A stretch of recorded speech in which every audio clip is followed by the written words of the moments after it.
परमेश्वर, जितने भी पिता परमेश्वर विश्वासी लोग हैं पिता परमेश्वर, उन्हें और भी प्रभु आपके विश्वास में बढ़ने के लिए आप मदद और सहायता करना पिता परमेश्वर, प्रार्थना करते पिता परमेश्वर। प्रभु जितने लोग पिता परमेश्वर जो नए लोग करूँगा स्तुति तेरी मैं सर्वदा, अनोखा प्यार है तेरा। करूँगा स्तुति तेरी मैं सर्वदा। स्वर्ग में आया यीशु स्वर्ग छोड़कर, मेरा सारा दंड सह लिया उसने। घोड़े खाकर क्रूस उठा के यीशु ने मुझे मुक्ति और चंगाई देती है। करूँगा स्तुति तेरी मैं सर्वदा, अनोखा प्यार है तेरा। करूँगा स्तुति तेरी मैं सर्वदा। आपकी पुत्री जैसे संभाला मुझे, अनोखा प्यार है तेरा। करूँगा स्तुति प्यार है तेरा। करूँगा स्तुति तेरी मैं सर्वदा। स्तुति तेरी मैं तेरा। करूँगा स्तुति तेरी मैं सर्वदा। ऐसे अकेला विश्वास में है हमारा भाई लोग, उनके लिए भी हम प्रार्थना करेंगे। जब रमेश प्रार्थना करेगा, जब हम साथ मिलकर इस प्रार्थना विषय के लिए हमारे मनों में हमारा मुंह खोलते हुए हम प्रार्थना करेंगे। प्रभु आपने बनाया है प्रभु जी, हम उसमें आनंदित हो और मगन हो मेरे खुदा परमेश्वर पिता। प्रभु जी धन्यवाद देते हैं परमेश्वर पिता। यहाँ पर प्रभु तेरे वचन में लिखा है, एक या दो व्यक्ति मेरे नाम में हाजिर होते हैं, उनके बीच में मैं उपस्थित होता हूँ कहता परमेश्वर पिता। प्रभु जी मेरी जो परमेश्वर पिता यहाँ पर उपस्थित है मेरे प्रभु राजा, तेरे प्रिय लोगों को खुदा में आपके हाथ में देता हूँ प्रभु जी। हर एक की फैमिली को खुदा परमेश्वर पिता में आपके हाथ में देता हूँ परमेश्वर पिता। कहीं लोग परमेश्वर पिता हमारे इसमें हर एक भाई है परमेश्वर पिता जो अपने भविष्य के बारे में सोच रहे प्रभु जी, अपने परमेश्वर पिता आगे के लिए सोच रहे हैं प्रभु राजा। हमारे जीवन में प्रभु जी जाने जाने में परमेश्वर पिता आपको ठेस पहुंचाई है मेरे खुदा प्रभु जी। आपको प्रभु जी हमने दुख पहुंचाया मेरे खुदा प्रभु राजा, हमें माफ करना प्रभु राजा। हमारे जीवन में प्रभु जी कई सारी बातों को प्रभु हम कभी बहुत गलत बोलते मेरे खुदा प्रभु जी, और किसी को चोट पहुंचाते मेरे खुदा प्रभु। हम अपने आप को खुदा आपके सामने नम्र और दीन करते मेरे प्रभु राजा। प्रभु होने दे परमेश्वर पिता हमारे अपराधियों को क्षमा कर, और प्रभु जी एक हमें नई आशा के साथ प्रभु, एक नए जीवन के साथ प्रभु जी हम आपके वचनों में साथ हैं खुदा प्रभु जी। प्रभु आज का दिन, आज की सभा को हम आपके हाथ में देते हैं, और भी परमेश्वर पिता एक्टिविटी को करते मेरे खुदा प्रभु जी। सारी एक्टिविटी को प्रभु आपके पवित्र हाथ में देता हूँ मेरे प्रभु जी। तेरे दासों को मैं प्रभु आपके हाथ में देता हूँ प्रभु जी, जो प्रचार के लिए आते मेरे प्रभु राजा। उस वचन को प्रभु जी सुनकर भूलने वाले नहीं, परंतु प्रभु जी उस वचन को सुनकर प्रभु हमारे जीवन में लागू करने वाले बने प्रभु जी। हमें ऐसी बुद्धि, हमें ऐसी समझ दे ताकि प्रभु जी तेरे वचन को सीख सके प्रभु। सारी आदर महिमा गौरव आपके हाथ में देते हैं। यहाँ पर बैठे, यहाँ पर हर एक मेरे भाई को, मेरे टीचरों को आपके हाथ में सौंपते हो। प्रार्थना मेरे प्रिय प्रभु यीशु मसीह के नाम से मांगते हैं, सब मिलकर बोले आमीन। संकट से मेरा हो, मेरा प्रभु तू मेरा शरण है। संकट से मेरा हो,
दिस इज माय ओनली, मैं हूँ यहाँ, मैं तैयार हुआ है प्रभु आपके लिए, आपकी सेवा के लिए प्रभु।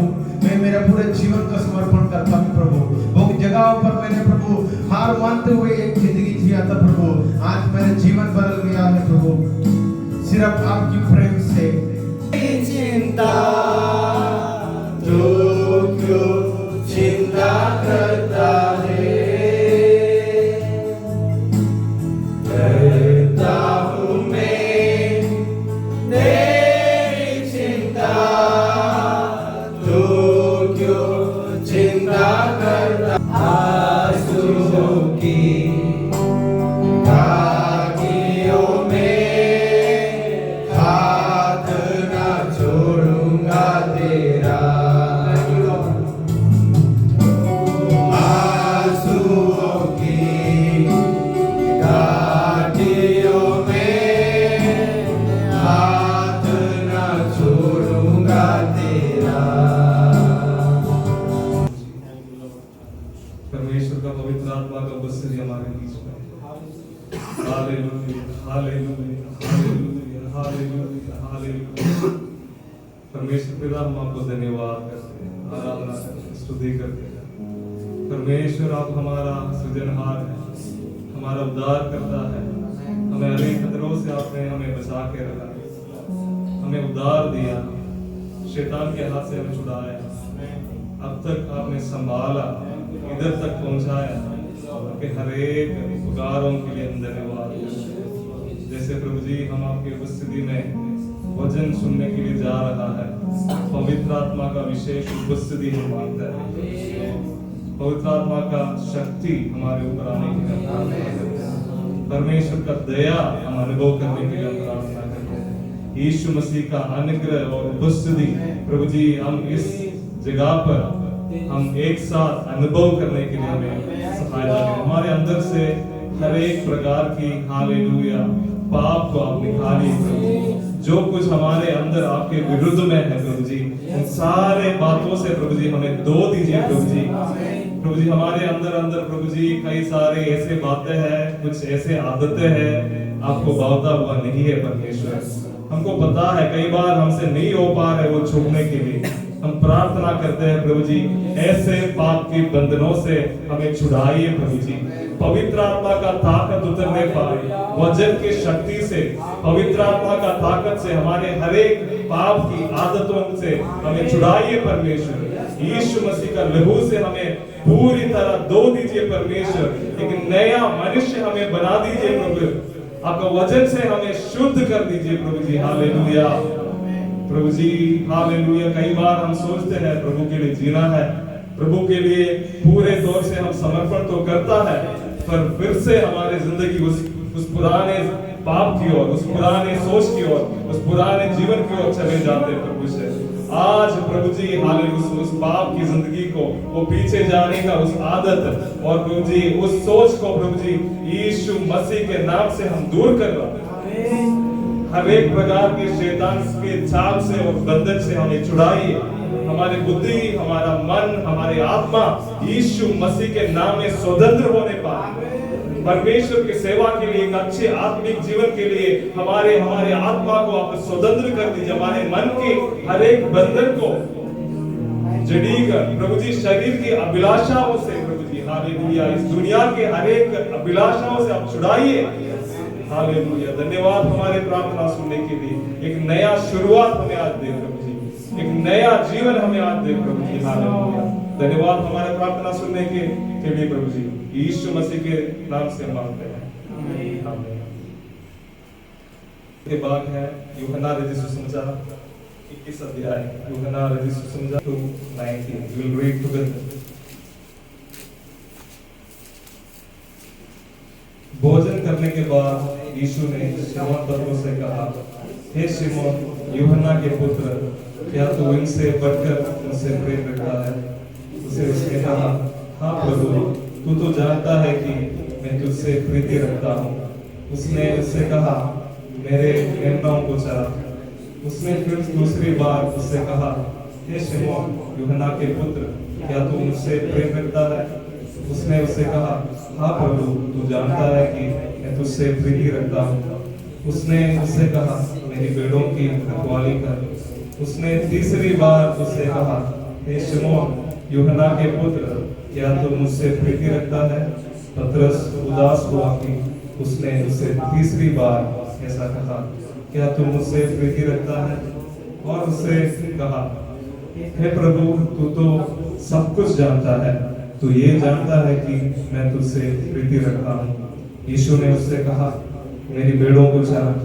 मैं तुझसे सच सच कहता हूँ, जब तू जवान था तो अपनी कमर बांधकर जहाँ चाहता था वहाँ फिरता था, परंतु जब तू बड़ा हो गया होगा तो अपने हाथ फैलाएगा, दूसरा तेरी कमर बांधकर जहाँ तू ना चाहेगा वहाँ तुझे ले जाएगा। उसने इन बातों से संकेत दिया कि पतरस कैसी मृत्यु से परमेश्वर की महिमा करेगा। और तब उसने उससे कहा, मेरे पीछे हो। आमीन। सब लोग बैठ सकते हैं। मेरे लिए पानी का बोतल है।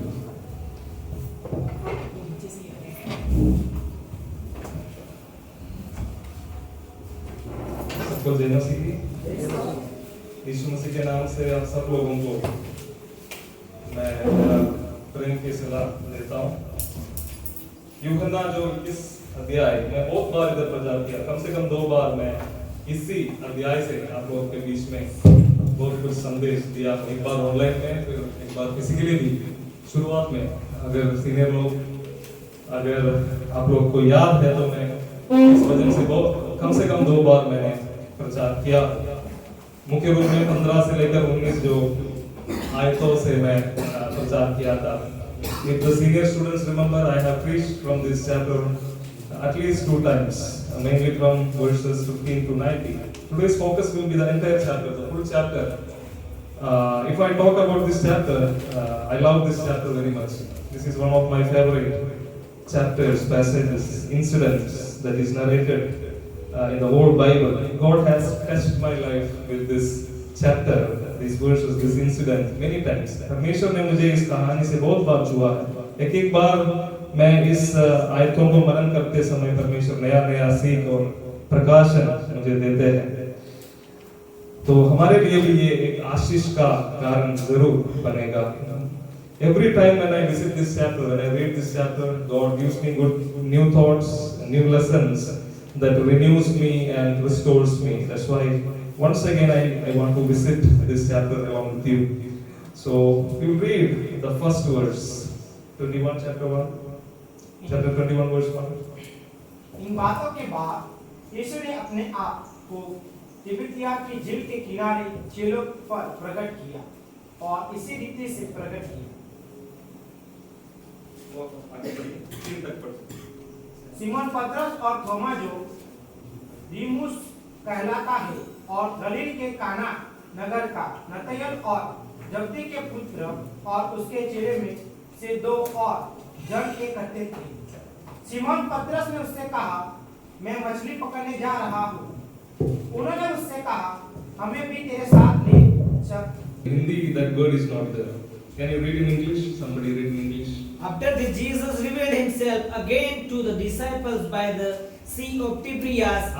After these things, Jesus revealed himself again. There is a little word given there, again. ये है मेरा संदेश, फिर से, बार बार. So there in Greek that word is there, in Hindi that word is not seen. So we have to note that word. After these things, Jesus revealed himself again. फिर से यीशु मसीह चेले लोगों के सामने प्रकट हुआ. The chapter begins with this phrase, after these things. इन बातों के बाद. किन बातों के बाद? कैसा क्या क्या बात हो रहा है उसका पहला चैप्टर में. 20 अध्याय में क्या हो रहा है? 20 अध्याय में जो कुछ घटना हो रहा था उसके बाद 21 चैप्टर की कहानी हुआ. 20 अध्याय में यीशु मसीह का 3 प्रकटीकरण हम देखते हैं. In 20th chapter we see 3 times Jesus reveals himself to the disciples after resurrection. The first time Jesus revealed himself before Mary Magdalene. पहले बार यीशु मसीह मेरी मरियम जो मगदलीनी है उनके सामने प्रकट हुआ पुनरुद्धान के बाद। दूसरे बार जब 10 चेले लोग एक कमरे में डर के मारे कमरे में बंद था, उनके बीच में आकर खड़े हुआ और बोला मत डर करके उनके सामने प्रकट हुआ। जब 10 चेले लोगों को जब प्रकट हुआ था, थोमा नहीं था, जो दूसरा एक चेला था थोमा, वो नहीं था। तीसरे बार जब थोमा भी उनके साथ था, थोमा के लिए प्रकट हुआ क्योंकि वो शक करते थे। उनका शक हटाने के लिए, उन पर उनके अंदर विश्वास डालने के लिए यीशु मसीह तीसरा बार उधर प्रकट हुआ। इन बातों के बाद in chapter 20 there are 3 revelations. It's not revelations, appearance, like Jesus is appearing before disciples after his resurrection. After all these appearances, after revealing to these disciples for 3 times for different reasons, हर एक बार जो जब प्रकट हुआ 20 अध्याय में अलग अलग मकसद के साथ प्रकट हुआ। मुख्य रूप में ये तीनों जो प्रकटीकरण 20 अध्याय में है, the 3 revelations or appearances of Jesus before disciples in chapter 20 is mainly to prove that he is resurrected. जो 3 बार जो यीशु मसीह चेले लोगों के सामने जब प्रकट हुआ, उसका सबसे पहला मकसद ये था वो जिंदा है करके स्थापित करने के लिए, to prove himself that he is alive. That is the first reason. So when second time when he appeared before 10 disciples, he is telling, as Father sent me, I am also sending you. पहले जो उनका पुनरुद्धान का स्थापना करने के लिए, prove करने के लिए, the second purpose is to send them for the mission. जैसे पिता ने मुझे भेजा है, वैसे मैं भी तुम्हें भेज रहा हूँ। जब तीसरे बार तोमा के लिए जब प्रकट हुआ, it is to increase their faith, to confirm their faith, because Thomas was doubting whether Jesus was really raised from the dead. So the third appearance before this Thomas was to fix him in the faith, to establish his faith in the resurrected Jesus. In बातों के बाद, after all these things, after all these appearances that happened after resurrection of Jesus, there is a 4th appearance. चौथे बार, the 4th time Jesus is again coming in front of the disciples at the Sea of Galilee or the Sea of Tiberias. That is what we read in chapter 21 verse 1. I will read it for you again. It is written, इन बातों के बाद इतना सारा जो प्रकटीकरण हुआ, इन सारे प्रकटीकरण के बाद, इन बातों के बाद यीशु ने अपने आप को तिबरियस झील के किनारे चेलों पर प्रकट किया और इस रीति से प्रकट किया। In English it is written, after these things Jesus revealed himself again. फिर से वो उनके सामने प्रकट हुआ। एक प्रकटीकरण 20 में हुआ, उसके बाद एक और बार यीशु मसीह उनके सामने प्रकट हो रहा है। इस बार क्यों प्रकट हो रहा है? एक बार मैंने मकसद बोला क्यों प्रकट हुआ, इस बार क्यों? This time what is the purpose of his appearing before the disciples? The first appearances were for fixing them in the faith, to prove himself that he has been resurrected, to establish their faith, to remove their fears, to send them for mission. But why the appearance in 21st chapter? क्यों इस 21 अध्याय का प्रकटीकरण किस बात के लिए, किस मकसद के साथ? ये पुनर्स्थापना करने के लिए। It is to restore the backslided disciples. 21 अध्याय का जो प्रकटीकरण, 21 अध्याय में यीशु मसीह अपने आप को इसलिए प्रकट हुआ क्योंकि इतने सारे प्रकटीकरण के बाद उनका कुछ चेले लोग क्या किया, पीछे हट गया। 20 अध्याय में 3 बार यीशु मसीह खुद उनके सामने आ रहा है, बहुत बातों से वो जिंदा है करके स्थापित कर रहे हैं, उनको सेवकाई के लिए भेज रहा है, उनका डर को हटा रहे, उनका शक को हटा रहे। इन सारे बातों के बाद भी चेले लोग से बहुत लोग क्या कर रहा है, पीछे हट रहा है। पीछे हटने वाले, अपने पुरानी जिंदगी की ओर वापस जाने वाले चेलों के लिए चौथे बार प्रकट हुआ। The fourth revelation, the fourth appearance of Jesus is for the backsliding disciples, those who are traveling back to their old life. बार बार परमेश्वर चेले लोगों के पीछे आ रहा है। फिर से एक और बार यीशु मसीह का प्रकटीकरण चेले लोगों के सामने हो रहा है। 20 अध्याय में 3 बार, ये 4th टाइम 21 अध्याय में हो रहा है। हमारे जीवन में भी प्रिय, इससे हमारे लिए क्या संदेश है? परमेश्वर बार बार हमें ढूंढ कर आया, इसलिए हम इधर बैठा है। परमेश्वर एक बार ढूंढकर हमें हमारे पीछे आने से हमें छोड़ दिया होता, हम कहां जाते? कितने बार हम पीछे करता। परमेश्वर के बुलाहट जानने के बाद भी, परमेश्वर का वचन सुनने के बाद भी, परमेश्वर के सच्चाइयों को जानने के बाद भी, after hearing all the truths of the Lord, after hearing the gospel, after the Lord touching our lives, after the Lord changing our lives and doing many miracles in our life, many times we have gone back. इतना कुछ हमारे जिंदगी में परमेश्वर करने के बाद भी, इतना बार हमारे जीवन में प्रकट, अलग अलग तरीके से वो प्रकट हुआ है, अलग अलग तरीके से वो हमारे जिंदगी को बदल दिया है, अलग अलग तरीके से हमारे जिंदगी में बहुत कुछ आश्चर्यकार उसने कार्य उसने किया है। इन बातों के बाद कई बार हम क्या करते हैं? फिर से क्या करता है? पीछे हट जाता। मैं मछली पकड़ने जा रहा हूं, जैसे पतरस ने कहा, मैं मेरे पुरानी जिंदगी की ओर वापस जा रहा हूं। मछली पकड़ने जा रहा हूं मतलब मैं काम करने जा रहा हूं, ये नहीं मतलब। मछली पकड़ना कोई गलत नहीं है, सेकाई के उतरने के बाद मछली पकड़ना या काम करने में कोई गलत नहीं है। पर पतरस बोलने का मतलब क्या है? ये सिर्फ काम करने के लिए जा रहा हूं, उसके बारे में नहीं बोल रहा हूं। मैं पुरानी जिंदगी की ओर वापस जा रहा हूं। यीशु मसीह को मिलने से पहले, यीशु मसीह मुझे बुलाने से पहले मैं कैसा एक जिंदगी जी रहा था, उस जिंदगी से इस जिंदगी की ओर मैं वापस जा रहा हूं। आई am going for fishing, that's not just a statement about Peter is going for his work to earn money. No, it is a statement. He says, I am going back to my old life. यीशु मसीह को मिलने से पहले, यीशु मसीह में आने से पहले जो जिंदगी में जी रहा था, उसी जिंदगी की ओर मैं, यीशु मसीह जो कुछ मुझे सौंपा है, जो कुछ बुलाहट मेरे जीवन में दिया है, जो कुछ आशीष मुझे दिया है, ये सब कुछ छोड़कर मैं मेरी पुरानी जिंदगी की ओर वापस जा रहा हूं। ऐसे बोलने वाले लोगों को ढूंढकर यीशु मसीह एक और बार ढूंढ कर आया है। यीशु मसीह हमें बार बार ढूंढ कर आता है। उनका दया है, उसका करुणा है। कितने बार हमने पाप किया है, कितने बार, बहुत बार परमेश्वर हमें बचाया, बहुत बार हमें पुनर्स्थापना किया, उसको उस स्थिति में बार बार लेके आया। एक हम है तो क्या करते हैं? एक दो बार बोलने से, अगर हमारा एक दोस्त है, एक दो बार बोलने से अगर वो मान नहीं तो हम छोड़ देते हैं। और यीशु मसीह एक बार नहीं छोड़ा, दूसरे बार आया, तीसरे बार आया, चौथे बार आया, और भी आएगा। पर हमको पता नहीं कितने बार आएगा। यह है खतरा।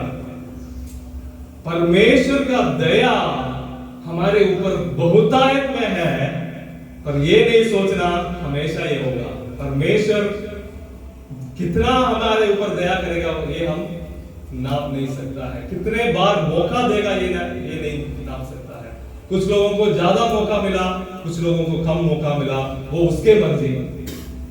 ये नहीं सोचना बहुत सारे मौका है इसलिए मेरा मन मर्जी पर मैं चल सकता हूं। नहीं, बहुत लोगों को बहुत मौका मिला, अनन्या सफीरा को ज्यादा मौका। ये परमेश्वर का मर्जी है एक व्यक्ति के ऊपर कितना दया करना है, कितने बार एक व्यक्ति के पीछे जाना है, किसका मर्जी है? परमेश्वर का मर्जी। इसलिए ये नाप नहीं सकते इतना बार मुझे मौका मिलेगा, 10 बार उनको मिला इसलिए मुझे भी 10 बार मिला। नहीं, परमेश्वर एक एक का हृदय को जानता है, एक एक का जिंदगी को जानता है। वो डिसाइड करता है, वो निर्णय करता है एक व्यक्ति को कितना मौका देना है। इसलिए आप मौकाओं को हल्के में नहीं लेना। परमेश्वर जब बार बार मौका देते समय ये नहीं समझना और मेरे पीछे आएगा, मैं कुछ और, थोड़ा सा और मैं पाप करूं, थोड़ा सा और इस दुनिया के पीछे जाऊं, थोड़ा सा और मैं क्या है पाप की आदतों से थोड़ा सा मजा ले।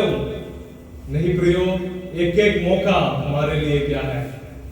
परमेश्वर का दया है, परमेश्वर के दया को तुच्छ नहीं जाएगा। बार बार वो हमारे पीछे आ रहा है, उसका मतलब ये नहीं हम उस व्यक्ति को हल्के में नहीं ले सकता है। परमेश्वर बार बार हमें ढूंढ कर आते समय, परमेश्वर बार बार हमारे पीछे आते समय ये नहीं सोचना हमेशा वो आएगा, बहुत बार आएगा। वो हमें प्यार करता है, पर ऐसा एक समय आएगा हम उसके ऊपर विश्वास नहीं कर पाएंगे, क्योंकि हम पाप करते करते हमारे अंदर क्या हो जाता है, हमारा हृदय कठिन हो जाता है। अगर वो दया करेंगे तो भी क्या है, शायद हम उस दया को स्वीकार नहीं कर पाएंगे। There is a danger in taking the visitations of Lord lightly. The danger is maybe the Lord will come again and again after us, but by the time the sin might have hardened our hearts, and there will come a time if God shows mercy also, we won't be able to receive that mercy. The condition of our heart may go worse and worse. हमारा हृदय का हालत इतना बिगड़ सकता है, अगर परमेश्वर दया करेंगे तो भी वो स्वीकार नहीं कर पाएगा या उस पर विश्वास नहीं कर पाएगा। इसलिए अगर आज हम पवित्र आत्मा का आवाज सुन रहे, तो आज अगर हम पवित्र आत्मा का, परमेश्वर का आवाज अगर सुन रहे, तो उस वचन के सामने घुटने टेकना हमारे लिए बड़ा है।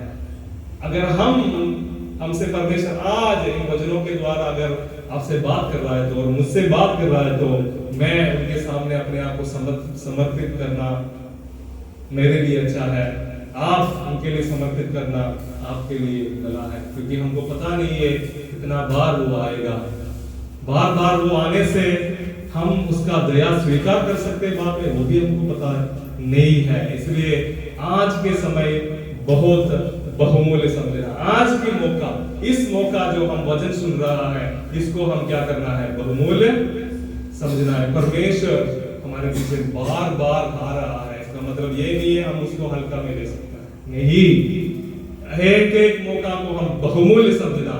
Consider the opportunities that God gives to repent, very precious. Grab hold of those opportunities, repent, change your life, and submit yourself unto the Lord, because we don't know how much opportunities we get. If we get opportunities also, we don't know in future we will be able to, our heart will be able to accept that grace and mercy that is flowing to us. So don't take the opportunities. कोई भी मौका हल्का में ना ले। कभी भी परमेश्वर का वचन सुनते समय, परमेश्वर अपने वचन के द्वारा हमसे बात करते समय, कभी भी कल करेंगे या परसों करेंगे, बाद में करेंगे, ऐसा बहाना नहीं बोलना। आज सुन रहे तो आज, क्योंकि हमको पता नहीं हमारा जिंदगी कितना है। कौन बोल सकता है मैं कल जीऊंगा? कोई नहीं बोल सकता है। आजकल जवान लोग हार्ट अटैक से मर रहे हैं, आपको पता है क्या क्या हो रहा है हमारे चारों तरफ। कोई गारंटी नहीं है कल कोई जिएगा।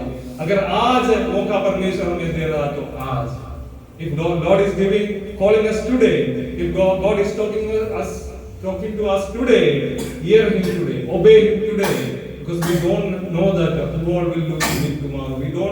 Nobody has any guarantee about tomorrow. The Lord is calling us. The Lord is coming after us again and again.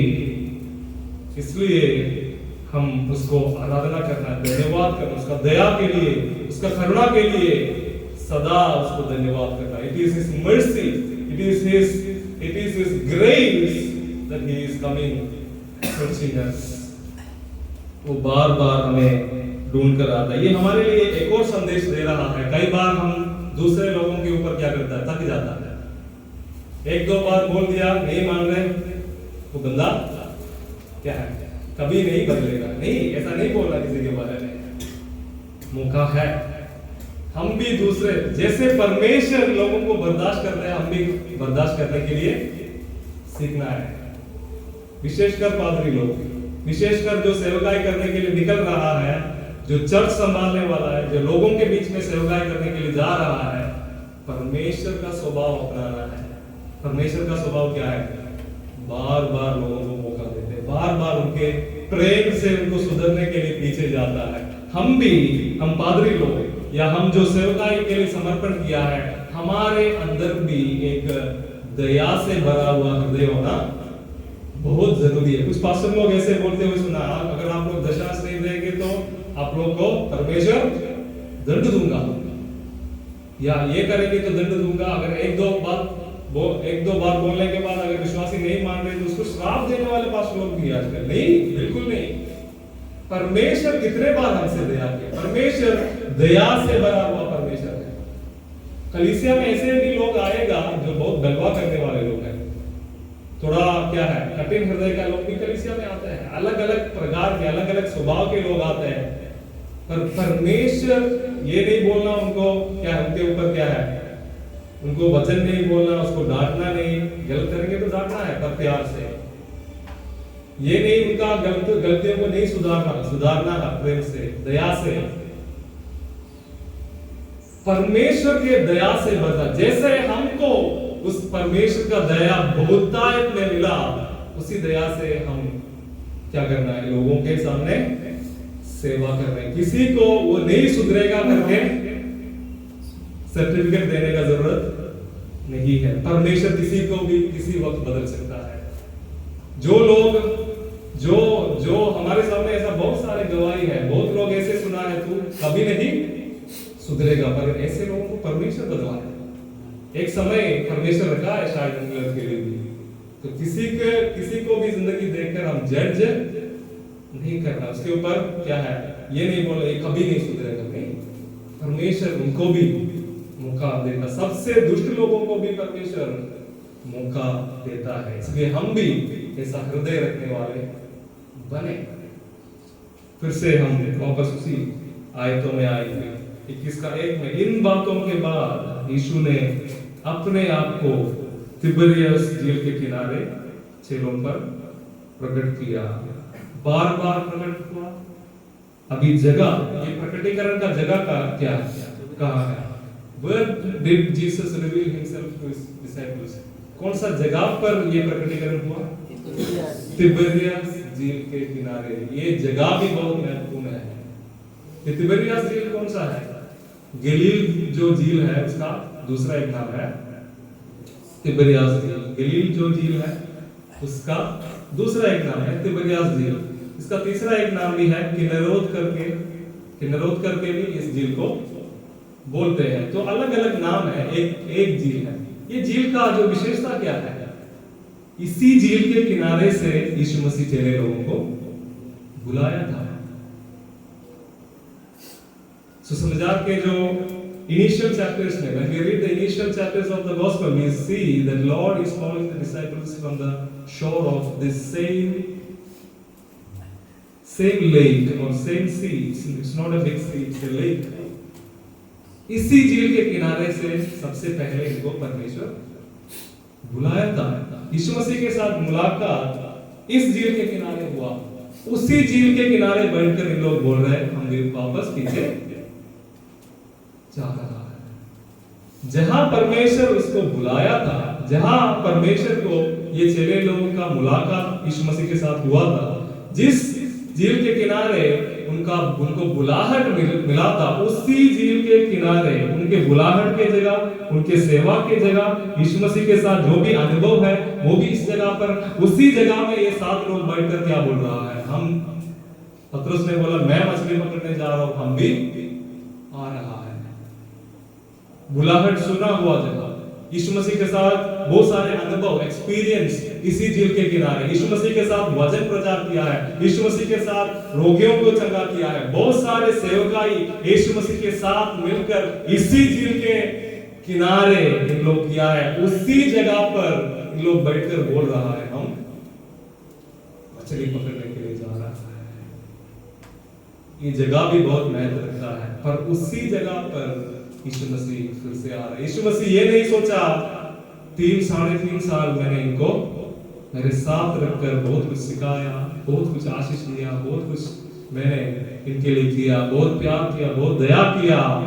इन सारे बातों के बाद ये मुझे छोड़कर जा रहा करके नाराज होकर नहीं बैठा यीशु मसीह। उसी जगह पर एक और बार, उसी जगह पर एक और बार, उस बुलाहट की जगह, उस अनुभवों की जगह, उस सेवकाई के जगह में एक और बार यीशु मसीह इनको पुनर्स्थापना करने के लिए, इनको वापस बुलाने के लिए एक और बार आ रहा है। इन बातों के बाद यीशु ने अपने आप को तिबरियस झील के किनारे चेलों पर प्रकट किया और इस रीति से प्रकट किया। वो किस तरह का एक प्रकटीकरण है करके नीचे की कहानी में बताते हैं। दूसरा आयत में शिमोन पत्रोस और तोमा जो दिदिमुस कहलाता है और गलील के काना नगर का नतनेल और जब्दी के पुत्र और उसके चेलों में से 2 और जन इकट्ठे थे। शिमोन पतरस ने उनसे कहा, मैं मछली पकड़ने जा रहा हूँ। उन्होंने उससे कहा, हम भी तेरे साथ चलते हैं। अतः वे निकलकर नाव पर चढ़े, परंतु उस रात कुछ नहीं पकड़ा। दो आयत में अगर आप लोग गिनेंगे तो 5 लोगों का नाम दिया है, 2 लोगों का नाम नहीं है। कुल मिलाकर 7 लोग इकट्ठे बैठे हैं। ये 7 लोगों में ज्यादातर लोगों का अपना जगह, ये गलील का उस जगह ही है, क्योंकि वो बचपन से उस झील के किनारे ही पला बड़ा। इनमें से ज्यादातर लोग आपस में दोस्त लोग ही है। पतरस है, अंद्रयास है, यूहन्ना, ये सारे लोग कहाँ मछुआरे थे, उसी झील के किनारे वो पला बड़ा। पहले से लोग दोस्त लोग हैं। शायद 1-2 लोग होगा इस झुंड से बाहर। तो बचपन के दोस्त लोग, एक साथ सेवकाई किया हुआ लोग, एक साथ बैठकर एक और निर्णय ले रहा है। They are taking one more decision. The childhood friends, the people who have done the ministry of the Lord together, they once again they got together and they are taking a new decision. We are going to stop this ministry. We are going to go back for our old life. What a pathetic condition. कितना एक बुरी अवस्था में लोग पहुंच गए। अभी एक सवाल मैं कर रहा हूं पतरस से, क्यों पतरस ऐसा एक निर्णय ले लिया? Why did Peter decide to go back? That's a question to ask. Because Peter has experienced Jesus maybe more than anyone else. Peter has known Jesus maybe more than anyone. Peter, John and James were the 3 disciples who were very close to Jesus. Then other disciples, ये 3 जो चेले, पतरस, यूहन्ना, याकूब, ये 3 को परमेश्वर बाकी चेले लोग से भी अपना नजदीक रखा है। बहुत सारे चीजें उनसे भी ज्यादा सिखाया है। इतना अनुभव करने के बाद, इतना 3 साल 3.5 साल यीशु मसीह के साथ इतना करीब रहने के बाद अभी ये डिसीजन क्यों मैं वापस चले जा रहा हूं? इसका कारण क्या है? मैं ऐसे समझता हूं, पहला कारण वो निराशा में है। पतरस एक निराशा का अवस्था में, ये नहीं जानबूझकर बलवा कर पीछे जा रहा हूं। पीछे हटना अलग प्रकार का है। Backsliding, there are backsliding of many kinds. Some people backslide because of their weak heart. Some people are disappointed and are in depression. That's why they go back from the Lord. Some people rebel and go back. Rebel means कठिन हृदय के कारण लोग बलवा करते हैं, गुस्सा से परमेश्वर के विरुद्ध खड़ा होता है, बलवा करते हैं, हम नहीं मानेंगे करके घमंड से बोलते हैं। वो अलग प्रकार का एक पीछे हटना है। परमेश्वर का पीछे हटना ये नहीं है घमंड के साथ बलवा करते हुए नहीं पीछे हटा, उसका एक अलग प्रकार का पीछे हटना है। उनके जिंदगी में जो कुछ हो रहा था, उनके जिंदगी में जो कुछ परेशानी, जो मुसीबत उस समय हो रहा था, उसका दबाव में आकर, निराशा में आकर वो बोल रहा है मैं मछली पकड़ने के लिए जा रहा हूं। तो निराशा से लेने वाला एक निर्णय था। क्या निराशा था? एक कारण, ऐसा बहुत सारे कारण है, पर 1-2 कारण मैं बताता हूं। सबसे पहला कारण, पतरस को अंदर चोट लगा। किस बात पर चोट लगा?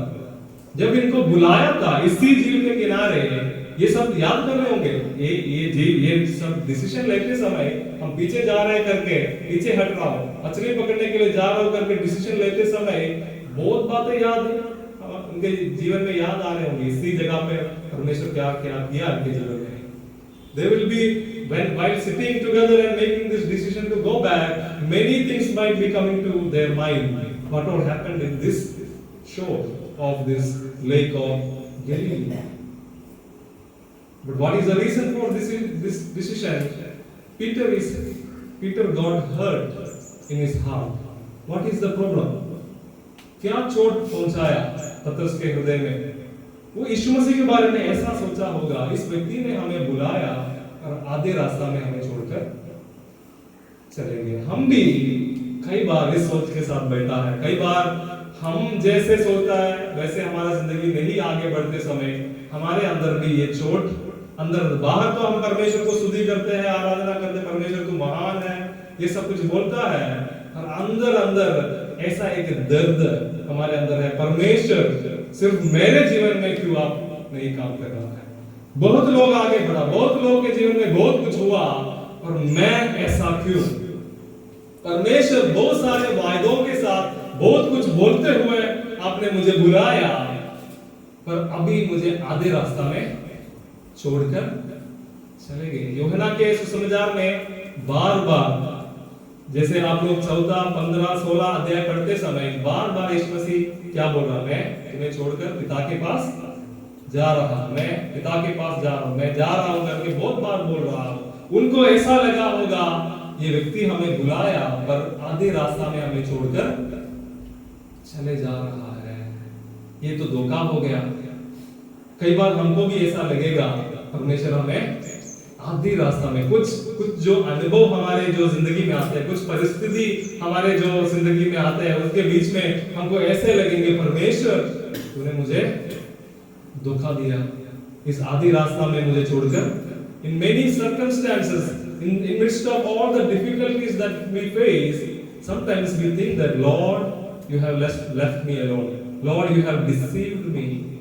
You left me on the halfway. आधे रास्ता में मुझे तू छोड़ दिया, धोखा हो गया मेरे साथ, यीशु मसीह के पीछे नहीं जाना था। क्यों हम सोच रहा है शुरुआत में तो बहुत अच्छा था, बहुत जोश के साथ सब कुछ कर रहे थे, पर बीच में तो यीशु मसीह उनके पास से चले गए। उनको शायद ऐसा लगा होगा अंदर अंदर ये चोट आ गया, सब कुछ छोड़कर हम इसके पीछे हो लिया, सब कुछ छोड़कर यीशु मसीह का अनुग्रहण किया, यीशु मसीह के साथ सेवा के लिए निकला, तो आधी रास्ता में वो हमें छोड़कर चले जा रहा है। इतना नहीं छोड़कर चले जा रहा है, ऐसा करके गया पूरे दुनिया को हमारे खिलाफ करके चले जा रहे हैं। वो तो चले गए, हम बाकी कौन झेलना है? हम, क्योंकि पूरे दुनिया उनके खिलाफ है, इसलिए वो बंद कमरे में डर के मारे में बैठा है। Not only that he left us, but he has made the whole society against us and he went. How can we live? इस निराशा परमेश्वर मुझे आधे रास्ता में छोड़, इसलिए 4 अध्याय का पहला आयत में बोला है तुम्हारा मन व्याकुल ना हो, परमेश्वर पर भरोसा रखो। मेरे ऊपर भी उन आयतों में मैं नहीं जा रहा, क्योंकि उनका भरोसा टूट रहा है, इसलिए यीशु मसीह बोल रहे तुम्हारा मन व्याकुल ना। यीशु मसीह उनको छोड़कर जा रहा है, ये सुनकर उन लोग व्याकुल हो रहा, हमारा जिंदगी आगे कैसे होगा? If Jesus leaves us, how will we live? So they were troubled in their hearts. That's why Jesus tells, do not be, let your heart do not be troubled. In 14th chapter, verse 1, and he says, keep faith in me, trust the Lord and trust in me also. In 14th chapter 14 verse 18, Jesus says, I will not leave you as orphans. 4 अध्याय का 18 में यीशु मसीह ये बोला, मैं तुम्हें अनाथ, क्योंकि उनको जब यीशु मसीह जा रहा हूं करके जब उन लोग सुना, उनको ऐसा लगा हमें अनाथ छोड़कर जा रहा है। तो ये उनके अंदर एक चोट के रूप में, एक छोटा दर्द के रूप में, गहरा एक गांव के रूप में उनके अंदर था। हमें आधे रास्ता में हम सब कुछ उसके लिए दे दिया, सब कुछ छोड़ दिया, पर halfway, आधे रास्ता में he left us on the we left everything for him, but he left us on the halfway. That was a wound in their heart. They thought he deceived. पर यीशु मसीह धोखा नहीं दिया। यीशु मसीह तब भी बोल रहा तुम्हें अनाथ नहीं छोड़ूंगा, एक और सहायक को मैं भेजूंगा। वो बात उन लोग ध्यान नहीं दे रहा है। मैं जाऊंगा पर एक और सहायक जो पवित्र आत्मा है उसको भेजूंगा करके बोला, पर उस बात पर उन लोग ध्यान नहीं दे रहा है। Jesus did not deceive them. Jesus told, I will be going to my Father, but I will send another Comforter, that is Holy Spirit, to be with you. And we will also come, and then I and Father also will come and dwell. All these things Jesus told, but nothing they remember, nothing they understood. ये सब कुछ यीशु मसीह बोला है पहले से, वायदा किया है, पर कुछ भी उसका दिमाग के अंदर नहीं घुसा। कई बार ये है हमारे निराशा की अवस्था में, when we are in troubled situation, when we are in depression, disappointment, we forget God's words and promises, and we say, Lord, you have deceived me. Lord, you have left me on the halfway. परमेश्वर का वचन जो हमको पता है उसको हम याद नहीं करते उस समय में जब हम परेशानी में हैं। जो वायदे परमेश्वर हमसे किया है उसको भी छोड़ देते हैं और अंदर अंदर से हम बोलता है परमेश्वर तू मुझे छोड़ दिया, आधी रास्ता में मुझे छोड़कर चले गए, मुझे मेरे साथ धोखा हो गया, ये सेवकाई में नहीं निकलना था, क्यों मैं ऐसा एक बेवकूफी काम किया। कई बार अंदर अंदर शायद ये सोच हमारे अंदर अंदर आ रहती है। नहीं प्रियो, यीशु मसीह हमें कभी धोखा नहीं दिया है। Jesus has never left us as orphans. He comes to us again and again. He has given us Holy Spirit to be with us forever. He has never left us alone. He is with us. Don't allow Satan to tell you you are an orphan. Satan को ये मौका नहीं देना वो बोलने के लिए तू अनाथ है। शैतान ये बोलते तू अनाथ है, मेरे साथ कोई नहीं है, तू अकेला है, तुम्हारे जिंदगी में कोई बढ़ोतरी नहीं होने वाला है, कुछ भी अच्छा तुम्हारे जिंदगी में नहीं होने वाला है करके शैतान बोलते हैं, तब बोलना यीशु मेरे साथ है, पवित्र आत्मा मेरे अंदर है, वो मेरा पिता है, वो मुझे हरी हरी चराई पर चलाता है।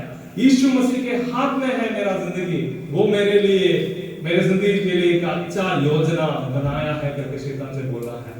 कभी भी निराशा नहीं होना, अकेलापन, जो निराशा, ये सब कुछ शैतान की ओर से है, इसको जीतना है। परमेश्वर का वचन और प्रार्थना से हम जीत पाना है।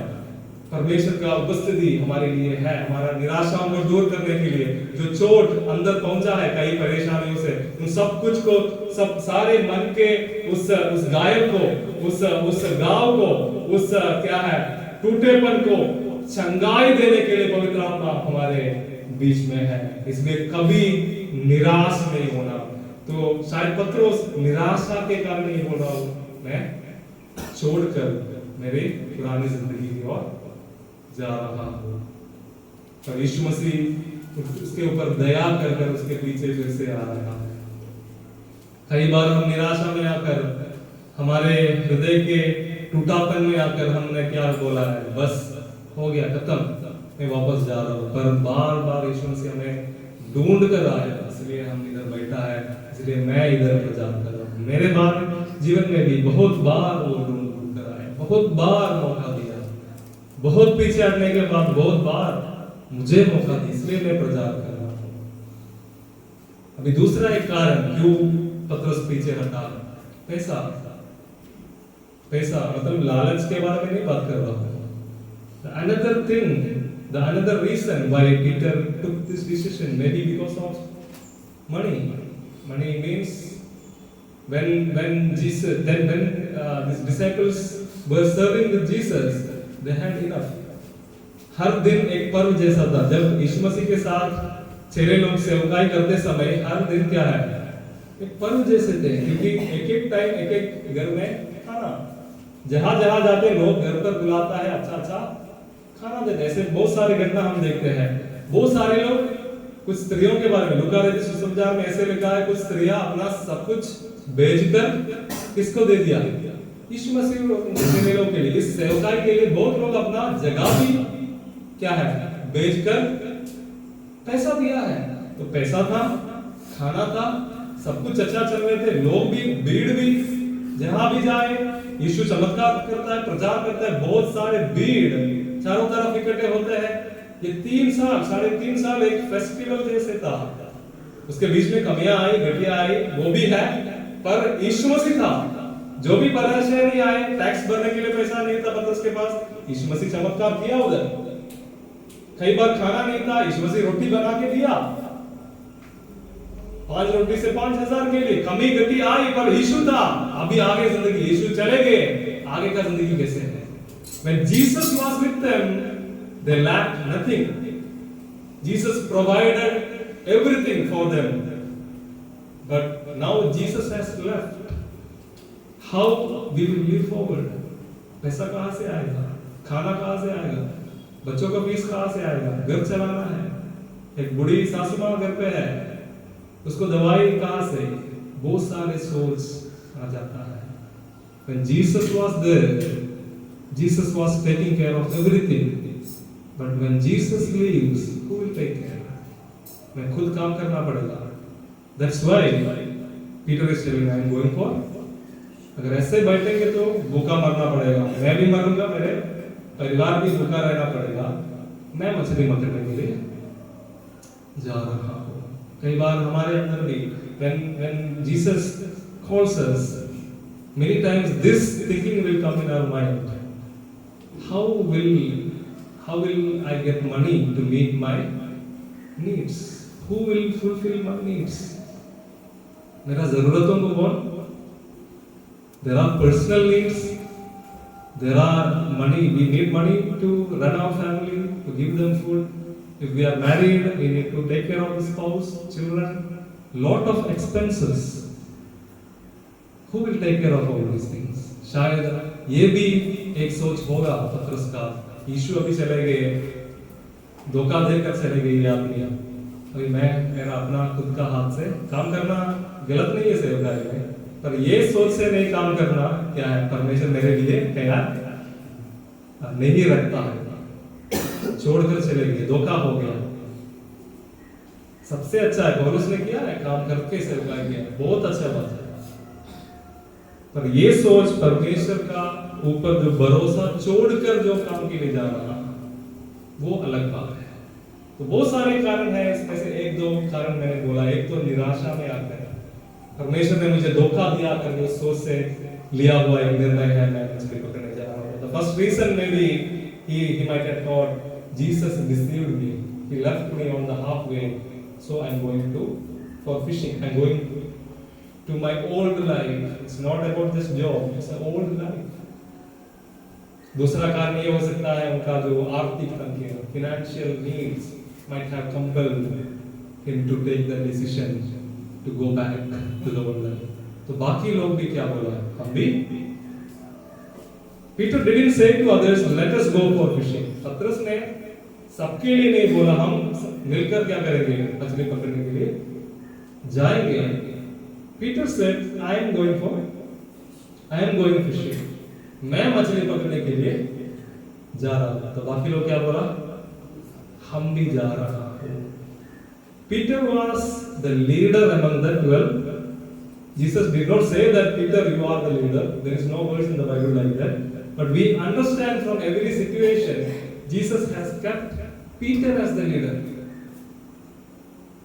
यीशु मसीह के बाद ये चेले लोगों को ख्याल रखने के लिए किसको सौंपा है? पतरस को सौंपा है। उसका सबूत मैं दूंगा।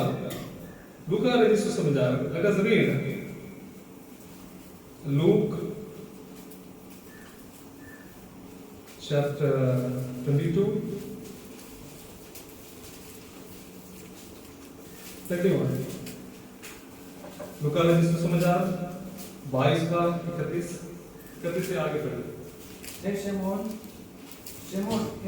देख शैतान ने तुम लोगों को मान लिया है कि गेहूं के समान फटके, परंतु मैंने तेरे लिए विनती की कि तेरा विश्वास जाता न रहे। इधर क्या बताया है? शैतान ने पतरस के बारे में क्या विनती किया परमेश्वर से? गेहूं जैसे क्या शब्द इस्तेमाल किया?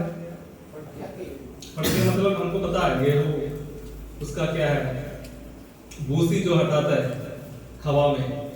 तो गेहूं जैसे फटकते हैं, क्या शब्द है? फटकना।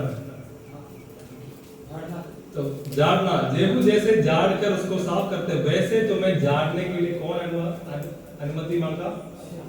शैतान। मतलब पतरस को कठिन परिस्थितियों से परखने के लिए कौन अनुमति मांगा? जैसे अय्यूब के साथ किया, जैसे यीशु मसीह के साथ उस जंगल में शैतान किया, ऐसे पतरस को क्या करना है? उसका विश्वास को क्या करना है? जांचना है। क्योंकि जैसे अय्यूब के बारे में शैतान ने बोला है, इसको अय्यूब को परमेश्वर सब कुछ दिया है, इसलिए ये परमेश्वर के पीछे, ऐसे पतरस के बारे में भी शैतान बोला है, इनको जैसे मुर्गी बच्चों को ऐसे संभाल कर रखते, यीशु मसीह सबको क्या किया है? संभाल कर रखा है। एक बार इनको मेरे हाथ में दे, मैं दिखाता हूं इनका विश्वास। ऐसे बताया होगा जरूर, शैतान सबके बारे में ऐसे बोलता है। तो जैसे गेहूं जानते उसको ऐसे करने के लिए मेरे हाथ में दे करके शैतान ने परमेश्वर से मांगा, पर यीशु मसीह क्या बोल रहा है? पढ़ो। परंतु हाँ, मैंने तेरे लिए विनती की। मैंने तेरे लिए मतलब किसके लिए? पतरस के लिए यीशु मसीह प्रार्थना किया। क्या किया? इसको गेहूं जैसे जानते हैं वैसे नहीं जानना, ऐसे प्रार्थना किया नहीं। क्या लिखा है? विनती किया। आगे विनती की कि तेरा विश्वास जाता न रहे। तेरा विश्वास जाता ना रहे, मतलब यीशु मसीह ये नहीं प्रार्थना किया पतरस को जैसे गेहूं जैसे जानते या फटकता है, क्या क्या शब्द इसका मतलब है? जाटना। इधर क्या है? फटकना या जो जाटना। गेहूं जैसे जाटता है वैसे पतरस को कभी नहीं जानना करके यीशु मसीह कभी नहीं प्रार्थना किया है। जानने के लिए तो दो, पर उसका विश्वास ना चली जाए। ये नहीं मुसीबत उसके ऊपर नहीं आना, शैतान के हाथ में उसको परीक्षा के लिए नहीं देना, पर देंगे तो भी पिता से ये विनती कर रहा है उसका विश्वास। ये जो मुसीबत उसके ऊपर आने से, ये जो परीक्षा है शैतान उसके ऊपर ले आने से, क्या क्या परीक्षा आया? यीशु मसीह के क्रूसीकरण के समय था ये जानने का समय। पतरस भाग गया, दूर दूर से वो यीशु मसीह को फॉलो कर रहे थे, 3 बार इनकार भी किया। वो जेरू जानने जैसे ही था अनुभव, बहुत सारे अनुभवों से होकर गुजरा। यीशु मसीह पहले से प्रार्थना किया था इसका विश्वास, क्योंकि विश्वास बहुत कुछ चले गए, वही देख रहा हुआ। 3 बार इनकार कर रहा है, दूरी दूरी से यीशु मसीह का पीछा कर रहा है। 21 अध्याय में आकर मैं जा रहा हूं करके विश्वास घटते जा रहा है। भरोसा परमेश्वर पर भरोसा छोड़ने पर है, विश्वास खत्म होने पर है। तब आया यीशु मसीह, फिर से उसको ढूंढ कर आया। यीशु मसीह पहले ही प्रार्थना कर रखा है पतरस के लिए, क्योंकि ये बहुत कमजोर आदमी है। थोड़ा कुछ आने में, या थोड़ा नहीं आया, बहुत कुछ आया उसके जीवन में। यीशु मसीह का क्रूसीकरण का दम बहुत बड़ा परीक्षा के समय था चेलों के लिए, पर उस परीक्षा में उसका विश्वास बहुत कमजोर हो गया। यीशु मसीह पहले से ये जानकर प्रार्थना किया था, उसका विश्वास नहीं चलेगा। इन सारे अवस्था से होकर गुजरते समय यीशु मसीह का ये प्रार्थना हमारे लिए भी नमूना है। हम भी एक दूसरे के लिए प्रार्थना करना है। हमको पता है हमारे दोस्तों का कमजोरी क्या है, उसका विश्वास कितना है, उसका मजबूती कितना है प्रभु में। हमको भी पता है ये सब कुछ। हमारे दोस्तों के लिए, हमारे विश्वासी लोगों के लिए, हमारे चारों तरफ जहां हम सेवकाई कर रहे हैं, ऐसे लोगों के लिए हम प्रार्थना कर रहे हैं। उनका कमजोरियों को जानकर हम प्रार्थना करते हैं, परमेश्वर इनको थामना, इसको बल देना। जब मुसीबत आते समय, जब परीक्षा आते समय, कभी भी लोग परमेश्वर को छोड़कर ही जाए। ऐसे प्रार्थना हम सेवकाई में, हमारे हाथ में जो विश्वासियों को या लोगों को परमेश्वर हमको देगा, आज से अभी से प्रार्थना शुरू करो। हमारा दोस्तों के लिए, हमारा क्लास के, हमारा फ्रेंड्स के लिए, हमारा परिवार के लिए ये प्रार्थना करो। उनका कमजोरियों को जानते हुए उसको कमजोरी में परमेश्वर का बल उतरने के लिए, विश्वास में लोग मजबूत करने के लिए ये प्रार्थना यीशु मसीह किया है। ये हमारे लिए एक नमूना है। ये प्रार्थना फल आएगा। आमतौर पर पतरस सब कुछ छोड़कर जाना था, पर परमेश्वर का दया उसको रखा है। 3 बार इनकार किया, पर पूरी तरह छोड़कर नहीं गए। वो रोया, फिर से चेले लोग के साथ इकट्ठे बैठे हैं, यीशु मसीह को प्रकट होते हुए देखा, फिर से ये सोचा है वापस जाऊंगा। ये सोच आ रहा है, ये परीक्षा आ रहा है छोड़कर जाने के लिए, बंद करने के लिए सेवकाई, पर बार बार परमेश्वर का दया उसको घेरा है। यीशु मसीह उसको ढूंढ ढूंढ कर आ रहा है। हमारे पीछे भी परमेश्वर का अनुग्रह का दया का हाथ है, इसलिए हम यहाँ तक पहुंच गए, नहीं तो नहीं पहुंचना। कब का छोड़कर जाना था। इसलिए परमेश्वर को हम धन्यवाद करेंगे, उसके दया हमारे ऊपर खत्म नहीं हुआ, ये धन्यवाद देने का विषय है। परमेश्वर का अनुग्रह, उसका प्रेम, उसका दया हमारे ऊपर कभी खत्म नहीं हुआ है, अभी भी वो बहुतायत में हमारे ऊपर उंडेल रहा है। इसलिए हम इधर बैठा है, इसलिए मैं प्रचार कर रहा हूँ, नहीं तो हम इधर नहीं बैठे, इधर नहीं होगा, कहीं और दुनिया के साथ हम नाश में जा रहे होते। आगे पढ़ते समय 21 का 4 से पढ़ो आगे।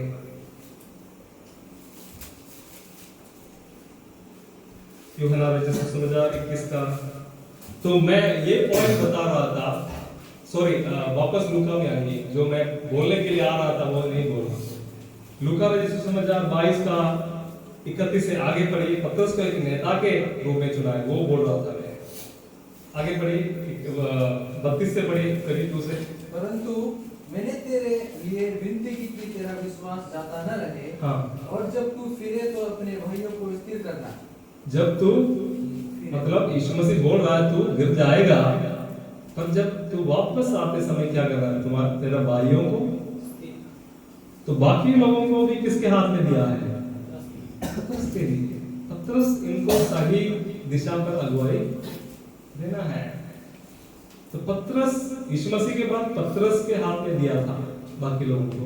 पतरस उनके लिए एक नमूना था, पतरस एक लीडर था उनके लिए। पतरस गिर जाएगा, 3 बार इनकार करेगा, पर जब तू फेरेगा वापस, जब तू मन फिराएगा, तब क्या करना है? बाकी लोगों को भी तू क्या करना है? स्थिर करना है करके यीशु मसीह बोलकर गया, पर 21 अध्याय में क्या कर रहा है? बाकी लोगों को और बिगाड़ रहा है, जो बोला उसका उल्टा कर रहे हैं। पतरस ये 3 बार इनकार करने के बाद जब वो रोया और मन फिराया, बाकी लोगों को क्या करना था? मजबूत करना था। यीशु मसीह जो कुछ कहकर गए उसकी ओर उनको क्या करना था? इकट्ठा करना था, प्रभु का काम जारी रखना था। मुख्य काम क्या सौंप कर गया? जो तुम लोग यरूशलेम में प्रार्थना करना, पवित्र आत्मा तुम्हारे ऊपर आएगा करके यीशु मसीह गए। पतरस क्या करना था? इनको इकट्ठा कहाँ करना था? यरूशलेम में इकट्ठा करके इन लोग प्रार्थना कर रहा था। पिता का उस वायदा के लिए इन लोग बैठना था, तो इन लोग अभी तितर बितर है। 2 लोग एमाउस की ओर जा रहे हैं, 7 लोग इधर बैठा है, बाकी लोग उधर बैठा है, तितर बितर हो गए। इन लोग इकट्ठे होकर प्रार्थना करना था पवित्र आत्मा का उस वायदा के लिए। पर अगर 12 लोग हैं तो 12 दिशा में चले जाना है। 7 लोग इधर बैठा है, 2 लोग दूसरा जगह पर है, अलग अलग जगह पर इन लोग तितर बितर हो गया। जिस व्यक्ति को परमेश्वर ने बोला भाई लोगों को मजबूत करना, स्थिर करना, उस व्यक्ति उनको और खींचकर कहा लेके जा रहे हैं। मैं मछली पकड़ने जा रहा हूं। जब नेता बोलते समय बाकी लोग भी क्या करेगा? नेता कोई फॉलो करेगा। Peter is telling I am going for fishing. Peter is the leader, so they are also deciding to go for fishing to their old life. संदेश यह है, हमें भी परमेश्वर एक लीडर की तरह रखा है। हमारे समाज में, हमारा परिवार में, हमारा सेवकाई की जगह में हम भी लीडर हैं। जो कोई डिसीजन हम लेता है बाकी लोगों पर वो असर पड़ता है। The message is this: Lord has everyone who are called for ministry. We are leaders in our respective places. जो कोई, जिसी को भी परमेश्वर एक अगुवे के रूप में, एक सेवक के रूप में बुलाया है, वो एक अगुवा है। जो भी सेवकाई एक व्यक्ति को परमेश्वर सौंपा है, वो व्यक्ति एक अगुवा है, एक लीडर है, बाकी लोगों के लिए नमूना है। He is a model for others. And what all decisions we make, what all things we say, all the behavior that we show in front of others, everything influence others. एक अगुवे के रूप में, एक सेवक के रूप में जो कुछ हम करता है, सिर्फ निर्णय के लिए, सिर्फ डिसीजन के बारे में नहीं बात कर रहा हूं। हमारा जो निर्णय, हमारा डिसीजन, हमारा सोच, हमारा बोली, हमारा व्यवहार, हमारा आदतें, यहां तक कि हमारा कपड़ा पहनना, हमारा बाहरी दिखावा भी दूसरे लोगों को क्या करता है? प्रभाव करता है। अगर हम एक सेवक है तो हम एक लीडर है। If we are a servant of God, if we are a minister of God, we are leaders. Whether it be a small group or a big church, we are leaders.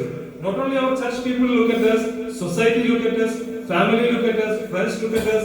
ये नहीं सिर्फ कलीसिया हमें देखता है, हमारा परिवार हमें हमें देखता है, समाज हमें देखता है, पड़ोसी लोग देखता है, दोस्त लोग देखता है, बहुत लोग हमारे, और हमको ये नहीं लगता है मुझे नहीं देखता है कोई, सब लोग देख रहे हैं हमें।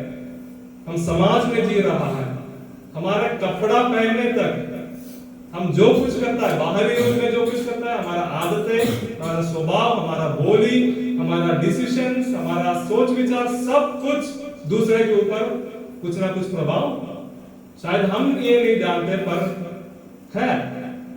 4 लोग बैठा है या 5 लोग बैठा है, उसमें 2 लोग मोबाइल पकड़ के बैठा है तो बाकी 3 लोग भी धीरे धीरे मोबाइल, ये एक प्रभाव है। अगर 5 लोग बैठा है उसके 4 के हाथ में मोबाइल नहीं है तो वो एक क्या करेगा अपना मोबाइल।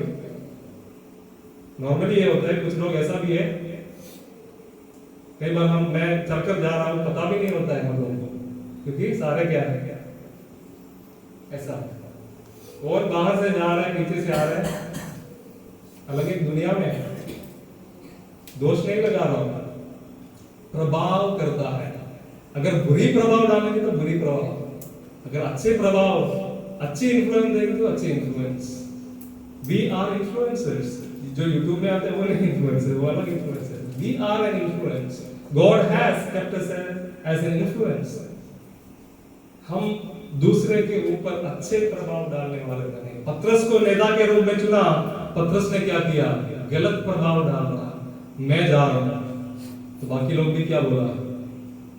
अगर हम एक सेवक के रूप में हम पवित्र नहीं है, अगर हम पवित्रता पर ध्यान नहीं दे रहा है, प्रार्थना पर ध्यान नहीं दे रहा, वचन पर नहीं ध्यान दे रहा है, तो हमारा समूह भी, हमारा चर्च भी ऐसे ही होगा, इतना ढीला होगा जितना एक चर्च उतना स्ट्रॉन्ग होगा जितना उसका पास्टर स्ट्रॉन्ग है, उससे ज्यादा एक्सपेक्ट नहीं करना। इसलिए हम अपने आप को क्या करना है? मजबूत करना है। जो कुछ हम कर रहा है, जो कुछ निर्णय हम ले रहा है, जो कुछ हमारा आदत है, जो कुछ हमारा बोली है, ये सब कुछ एक दूसरे को प्रभाव करता है। हम गलत प्रभाव करने वाला ना बने। हमारे चाल चलन से, हमारे आदतों से, हमारे बोली से, हमारे निर्णयों से बाकी लोग भी पीछे नहीं हटने पाए। अगर हमारा बुरी आदतें दूसरे लोगों को पीछे करने के लिए मौका हुआ है तो परमेश्वर से माफी मांग रहा। इतना बड़ा पाप और कुछ भी नहीं है। दूसरे लोगों को गलत के लिए प्रभाव करने वाले लोगों के लिए एक आयत लिखा है, हम पढ़ेंगे मत्ती रचित सुसमाचार 18 मत्ती रचित सुसमाचार 18 if we are a negative influence for the stumbling of others, हमारे कामों के द्वारा, हमारे जिंदगी के द्वारा दूसरे लोग अगर ठोकर खा रहे हैं तो यीशु मसीह एक बात बोला है 18 मत्ती रचित सुसमाचार, But whoever causes one of these little ones who believe in me to sin, it would be better for him to have a great millstone fastened around his neck and to be drowned in the depth of the sea. बस यीशु मसीह क्या बोल रहा है? इन छोटों में से एक को तुम अगर एक ठोकर का कारण बन रहा है तो उनका गिरने का कारण आप बन रहा है तो सबसे अच्छा यह है एक बड़ा मील का पत्थर आपका गले पर बांधो और खुद को कहाँ फेंको।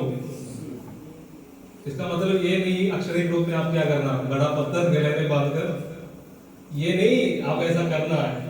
इतना इसका गहराई गंभीरता को बताने के लिए ऐसे बताया। मील का पत्थर गले पर बांधकर समुद्र में फेंको, मतलब गले में क्यों पत्थर बांध रहा है? ताकि फिर से ऊपर ना आए।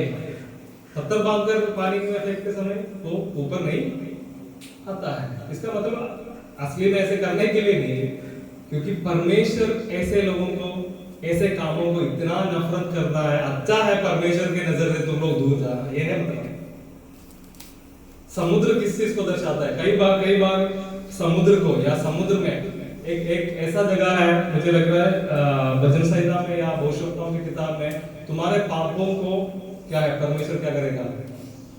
इतना दूर करेगा जितना पूरब और पश्चिम जितना अंदर है उतना तुमसे तुम्हारा पापों को दूर करूंगा बोला। ऐसे भी लिखा है भविष्यवक्ताओं की किताब में, मैं भूल गया उसका आयत। तुम्हारे पापों को परमेश्वर कहाँ फेंकूंगा? समुद्र के नीचे फेंकूंगा मतलब असली में ऐसे करेगा ये नहीं, इतना दूर फेंकूंगा तुम उसको दिखाई भी।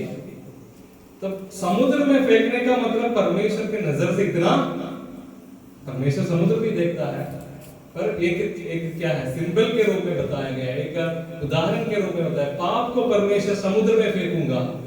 इधर यीशु मसीह बोल रहा है जो लोग दूसरे लोगों का गिरने का कारण बन रहा है, दूसरे लोगों को पीछे लेके जाने का कारण बन रहा है, दूसरे लोगों का गिरने का, ठोकर खाने का कारण, if you are causing, if you cause stumble a little disciple, it is better to tie a milestone around your neck and throw yourself into the sea. That means it is better for that person to go away from the sight of the Lord, because the Lord hates such things. ये नहीं असली में ऐसे कर, it is not that literally you do that, you throw yourself into the sea. No, that's not the meaning, because Lord hate this thing. Lord hate when we lead people astray. हम जब लोगों को गलत प्रभाव देते समय, लोगों को गलत रास्ता में हमारे जिंदगी से, हमारे बोली से, हमारे निर्णयों से लेके जाते समय, यीशु मसीह बोल रहे इससे भी बुरा कोई नहीं है।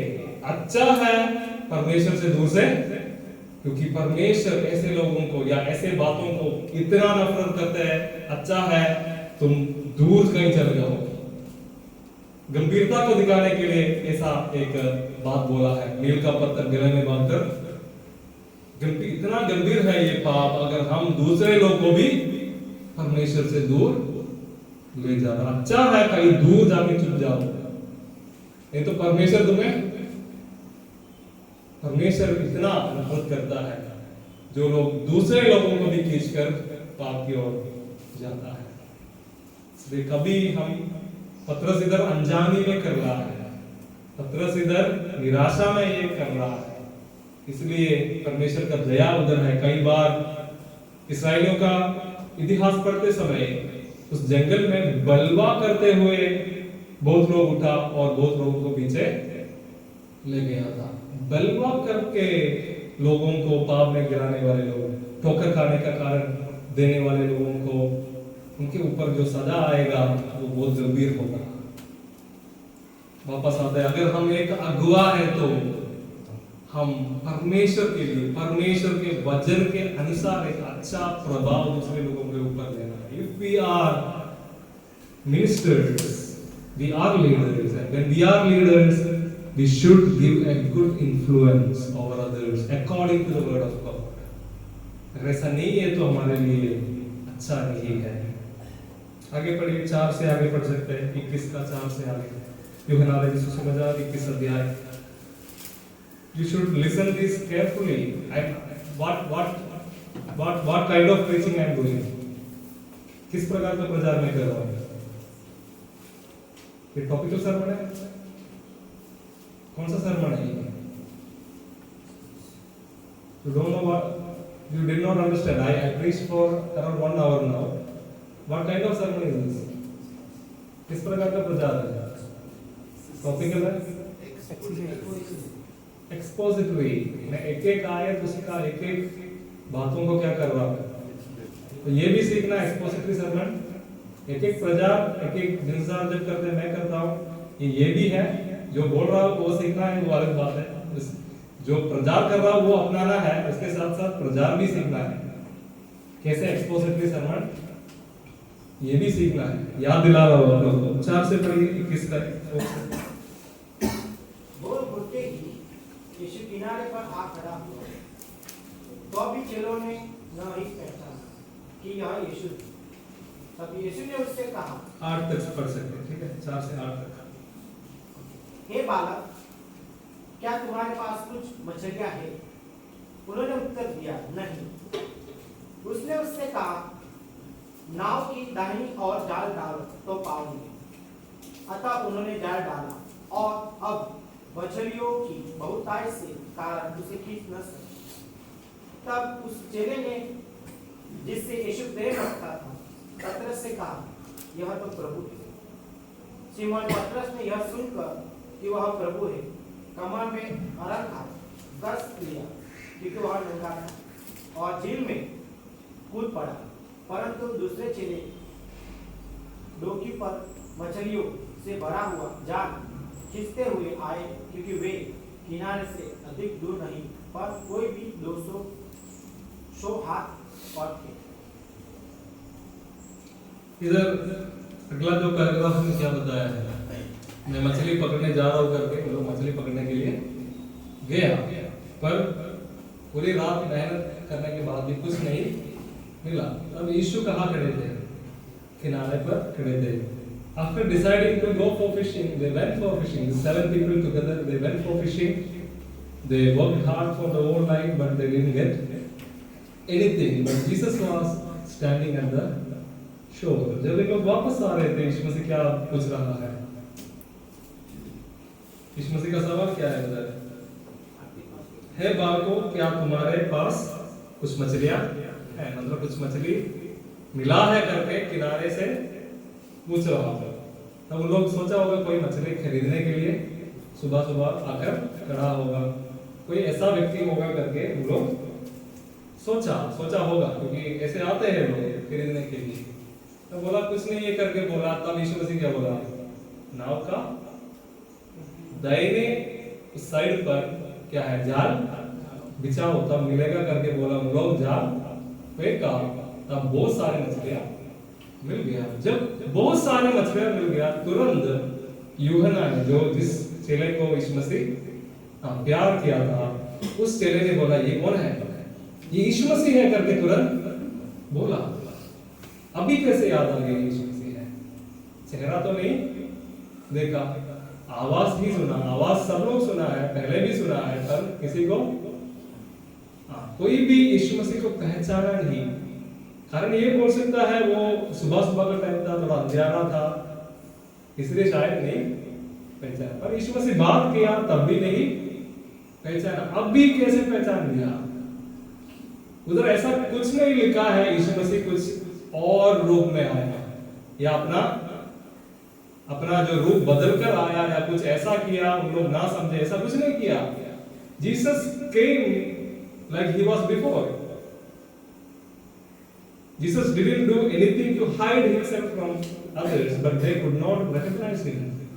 3 साल, 3.5 साल साथ चलने के बाद भी वो यीशु मसीह है करके उसका आवाज सुनने से वो पहचाना था, क्योंकि इतना यीशु मसीह का आवाज हम लोग पहले भी सुना है, कितना प्रचार सुना है, कितना बात, कितने बार इकट्ठे बैठकर इतना बात किया है, पर यीशु मसीह का आवाज हम लोग पहचान नहीं पाया। एक कारण यह है यीशु मसीह इधर आएंगे करके लोग एक्सपेक्ट नहीं किया था। कारण यह है अपेक्षा नहीं किया था। हम भी सरप्राइज देते ना बहुत लोगों को। जब इन लोग जब पीछे हट गया यीशु मसीह को, इन लोग जब छोड़कर गए, इन लोग कभी नहीं सोचा यीशु मसीह दोबारा अब 3 बार प्रकट हुआ, उसके बाद गया होगा, अभी वापस हम अपना काम देखेंगे, ये सोच ले। कभी अपेक्षा नहीं किया। They didn't expect that Jesus will come again on this shore. वो कभी नहीं सोचा होगा। हम भी कई बार कभी नहीं सोचा, जब हम पीछे हटा हमारे पुराने जिंदगी की ओर जब हम गया, उधर आकर यीशु मसीह हमें मिलेगा करके कभी नहीं सोचा। ये नहीं हम सबसे बड़ा पवित्रता यीशु मसीह हमें आकर मिला, नहीं। कई लोगों को, मुझे भी, हमें से शायद ज्यादातर लोगों को यीशु मसीह कहाँ आकर मिला? हमारा गंदगी के हालत में, जब हम गंदगी में पड़ा था, when we earned that miry clay, when we were in sin, when we were perishing with this world, it is into us. हम जब गंदगी में था, हम जब पाप में था, हमारी बुरी आदतों में था, हमारे सबसे बुरे हालत में जब हम था, यीशु मसीह उधर आकर हमारा हाथ पकड़कर हमें वापस लेके आया है। हमारे यीशु मसीह का प्रेम, हमारा परमेश्वर का उस प्यार, दया हमारे ऊपर इतना अधिक है। टीचर से हमें निकाल कर लेके आया है। कभी नहीं भूलना हमारा पुराना जिंदगी क्या था, पुराना हालत क्या था, ये कभी नहीं भूलना कहां से परमेश्वर हमें उठा कर ले आया है। आर्थिक अवस्था के बारे में नहीं बोल रहा, आर्थिक अवस्था को भी परमेश्वर बदला है। पर उससे भी बड़ा कहां से, किस कीचड़ से हमें निकाल कर ले आकर उनका सेवकाई के लिए, इस महान सेवकाई के लिए हमें सौभाग्य दिया। ये कभी नहीं भूलना। जब भी प्रार्थना करते समय ये याद करते हुए धन्यवाद करना। इसलिए भजनकार बोलते हैं कि मेरे मन यहोवा को धन्य कह, उसके सारी उपकारों को याद करते हुए उसका कोई भी उपकार नहीं भूलना। उसके लिए धन्य कहना, क्योंकि हमें किस कीचड़ से, कहां से निकाल कर अभी तक लेके आया। उन लोग अपेक्षा नहीं किया यीशु मसीह इस कीचड़ में हमें आकर मिलेंगे, इस बुरी हालत में वो प्रकट होगा करके वो कभी नहीं, एक और बार ये झील के किनारे वो आएगा करके कभी नहीं सोचा। इसलिए उसका आवाज वो पहचान नहीं पाया। पर तुरंत कैसे पहचाना? क्योंकि कई बार जब हम पाप करते रहते हैं, जब हम पीछे हट जाता है, we will become desensitized to the word of God। मतलब जब हम परमेश्वर की उपस्थिति में हैं, परमेश्वर के इच्छा के अनुसार चलते समय जल्दी परमेश्वर का आवाज को हम पहचानते हैं। बाइबल पढ़ते समय हमको लगेगा परमेश्वर मुझसे बात कर रहे हैं, प्रार्थना करते समय परमेश्वर का उपस्थिति हमको महसूस करते, पर धीरे धीरे जब हम पीछे हट जाते समय परमेश्वर का आवाज भी मिला। परमेश्वर दूर नहीं हुआ, हम दूर हुआ। जितना हम दूर जाते हैं उतना हम परमेश्वर का वचन से दूर होता है, परमेश्वर का उपस्थिति से दूर होता है। परमेश्वर बात करेंगे तो भी हमको समझ नहीं पाएगा मुझसे बात करना। जब हम आत्मिक रूप में आगे हैं तो कई बार प्रचार सुनते समय हम उस पर आनंदित होता है, परमेश्वर मुझसे बात कर रहे करके हमको फीलिंग होता है। पर कई बार परमेश्वर से दूर है तो कुछ भी असर नहीं पड़ता। परमेश्वर बात कर रहा है पर हम इतना दूर गया, वो वचन हम तक पहुंच नहीं पा रहा है। हमारा हृदय का दरवाजा क्या किया है? जितना हम दूर जाएगा उतना वचन हमसे दूर, वचन उसका आवाज, परमेश्वर का उस गाइडेंस समझने में हम सेंसिटिव नहीं होता। फिर भी परमेश्वर हमें ढूंढ कर आता है।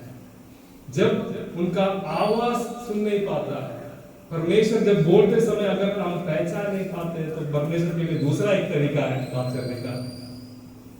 He has another way to talk to us. If we are not able to catch His word, when He speaks, we are not able to understand the word of God. There is another way for the Lord to talk to us. What is that? Miracles. चमत्कारों के द्वारा परमेश्वर बात करता है। इधर क्या हो रहा है? एक चमत्कार को दोहरा रहा है। इसके बारे में मैंने प्रचार किया है, पता नहीं आपको कितने लोग याद करते हैं। एक प्रचार मैंने किया है, ज्यादा इसके ऊपर नहीं रहूंगा मैं। जो इनको जब यीशु मसीह बुलाया उसी समय जो चमत्कार किया था, क्या चमत्कार हुआ पतरस के साथ? उस समय में भी उन लोग क्या कर रहे थे? रात पूरा मेहनत किया, कुछ नहीं। लूका रचित सुसमाचार 5 अध्याय में, अभी पढ़ना नहीं। इसी घटना सबसे पहले हुआ उनके जीवन में, जब उनको बुलाहट दे रहा था, उस समय पर ये घटना हुआ है। शून्यता, तब यीशु मसीह ने बोला गहराई में जाल फेंको, तब बहुत मछलियां मिला। तब पतरस ने क्या बोला? मैं पापी मनुष्य हूं, मुझे छोड़कर। यीशु मसीह का बात करने का एक तरीका है चमत्कार। ये नहीं आपको धनी बनाने के लिए, ये नहीं आपको, वो भी एक बात है, आपको थोड़ा अच्छा जिंदगी देने के लिए भी परमेश्वर चमत्कार कर सकता है। पर चमत्कार के द्वारा भी परमेश्वर को कुछ बोलने के लिए है। यीशु मसीह ये नहीं बोला पतरस तू पापी है तू समर्पण कर, नहीं। एक चमत्कार हुआ तब परमेश्वर को लगा कितना पापी मनुष्य मैं हूं। यीशु मसीह का उस उपस्थिति से उसके अंदर पाप के बारे में यकीन आया। मैं इतना बड़ा पापी की जिंदगी में परमेश्वर इतना बड़ा चमत्कार किया, तो वो बोल रहे हैं मुझसे दूर जा रहे पापी इंसान को। कई बार परमेश्वर का आवाज हमारे कान तक नहीं पहुंच पाते, तब परमेश्वर बात करने का एक तरीका है चमत्कार। हम प्रार्थना भी किया होगा, हम सोचा भी नहीं होगा, इस पापी व्यक्ति के लिए भी परमेश्वर कुछ चमत्कार करता है। क्यों करता है? हमें फिर से वापस सिर्फ चमत्कार नहीं, कुछ खतरों के द्वारा भी बात करता है। जब परमेश्वर का आवाज हमारा कान में नहीं पहुंचते और हम पहचान नहीं पाते, तब हमको जगाने के लिए परमेश्वर चमत्कार करते समय हम जाग उठता है। सारे इंसान ऐसा है, चमत्कार हमको पसंद है। तो जब हम सेंसिटिव नहीं है परमेश्वर के प्रति, क्या है, परमेश्वर को हम सुनते नहीं है, तो एक चमत्कार करता है कई लोगों के जीवन में, काफी लोगों के जीवन में एक चमत्कार करता है, ताकि उनको थोड़ा जगाए और ये वापस परमेश्वर के पास लेके आए। दुर्घटना भी देता है लोगों को समझाने के लिए। बात से नहीं समझे तो अनुभव से समझो करके परमेश्वर कुछ मुसीबत देते हुए भी लोगों से बात करता है। ये नहीं हमें नफरत कर रहा है, हमें वापस ले आना चाहिए। इधर एक चमत्कार दोहरा रहा है। God is repeating a miracle, the same miracle that the Lord did in their life. This is not just to give them lot of business. ये नहीं सोचना ये चमत्कार इसलिए कि इनका बिजनेस बढ़ाने के लिए, no. This is to remind them about their calling. क्यों उसी चमत्कार दोहराया जो यीशु मसीह शुरुआत में इनके जीवन में किया? He is repeating the same miracle. Why? Because he need to make them remember, recollect the days of the past. यीशु मसीह इसलिए वही चमत्कार उनके जीवन में किया, इन लोग थोड़ा याद करें उनके पुराने दिनों के बारे में। कहां से यीशु मसीह को उठाया, कहां से बुलाया, किस तरह बुलाया, क्या बोलकर बुलाया, ये इनको याद दिलाने के लिए। सब कुछ भूल गए इन लोग, कुछ बातों को याद दिलाने के लिए परमेश्वर कुछ बातों को दोहरा रहा है। अगर कुछ बातें हमारे जीवन में बार बार हो रहा है तो परमेश्वर, इसलिए मैंने शुरुआत में, प्रचार की शुरुआत में बोला, मेरा संदेश का टाइटल क्या है? फिर से एक और बार, क्या इधर क्या रिपीट हो रहा है? यीशु मसीह का प्रकटीकरण बार बार हो रहा है, यीशु मसीह का चमत्कार बार बार हो रहा है। बहुत सारे बात हमको देखते हैं इस चैप्टर में दोहराते हुए देखिएगा। Once again, that is the title of my sermon. What all things are repeating? Jesus is revealing himself fourth time. Bar bar Yeshu Masih, once again Jesus is revealing। और क्या दोहरा रहा है? जो जगह दोहरा रहा है, जो पहले जब प्रकट हुआ, जो बुलाया उस जगह, तिबरियास के उस झील का उस जगह भी दोहरा रहा है, रिपीटेड आ रहा है। चमत्कार भी वही चमत्कार जो पुराने समय में इनके जीवन में किया। Miracle is repeating. When you read ahead, पतरस 3 बार इनकार किया। कितने बार यीशु मसीह पूछ रहा है? 3 बार पूछ रहा है, क्या तुम मुझसे प्रेम करता है, प्रीति रखता है? वो भी दोहरा रहा है। This is the chapter of repetitions. बहुत कुछ दोहरा रहा है, फिर से बार बार। जब तीसरा बार यीशु मसीह पूछा, वो टूट गए, उसको समझ में आ गया क्यों पूछ रहा है। 3 बार मैंने इनकार किया था, जब तीसरा बार पूछा वो टूट गया, समझ में आ गया क्या पूछ रहा है। That is also repeated 3 times. There are other things also it is repeating. I had told you when I preached last time. यीशु मसीह क्या कर रहा था जब इन लोग वापस आ रहे थे? उनके लिए कोयले में क्या रखा था? मछली और रोटी। उनके लिए नाश्ता तैयार करके बैठा था। चेले लोग सोचा होगा यीशु मसीह अभी हमें डांटेंगे, यीशु मसीह बहुत हमें डांटेंगे, पहले भी डांटा है पर अभी कोई डांट नहीं। यीशु मसीह को पता है इन लोग थके हुए हैं, इन लोग निराशा में है, टूटा है जिंदगी और दिल, उनको टूटकर, मतलब बहुत सारे क्या है, दुख इनके अंदर है। ये भी यीशु मसीह का एक नमूना है। जो लोग दुख से भरा है, निराशा में है, उनको ज्यादा इसके ऊपर गुस्सा नहीं करना है। यीशु मसीह ऐसा नहीं करता है। जब चेले लोग बेवकूफ, मतलब क्या है, सही दिमाग से जब नहीं सोचा तब डांटा है।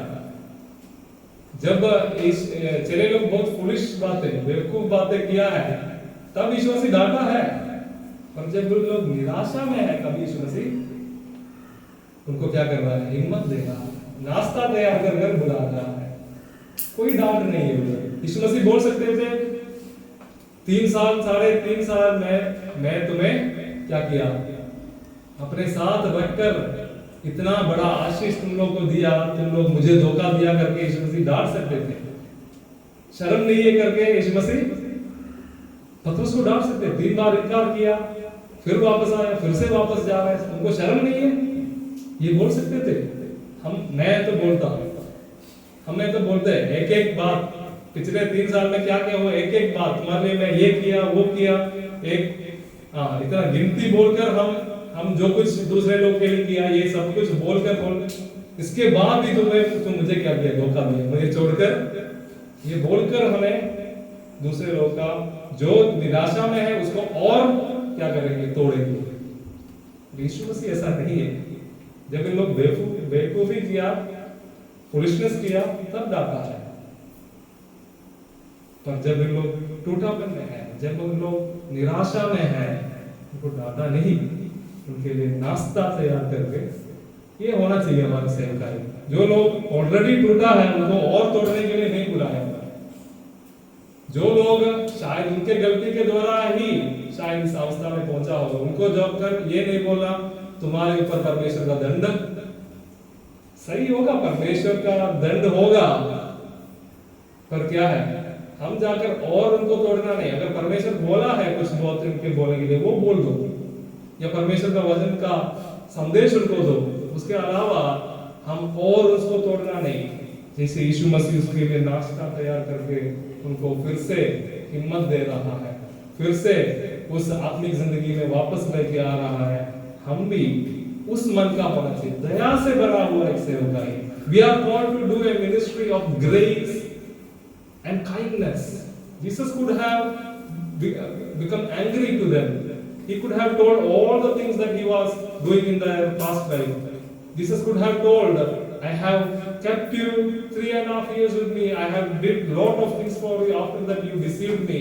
He could have become angry, but he did not become angry. He was gracious because he knew they were in disappointment. They were in distress. Their heart is broken. He knows.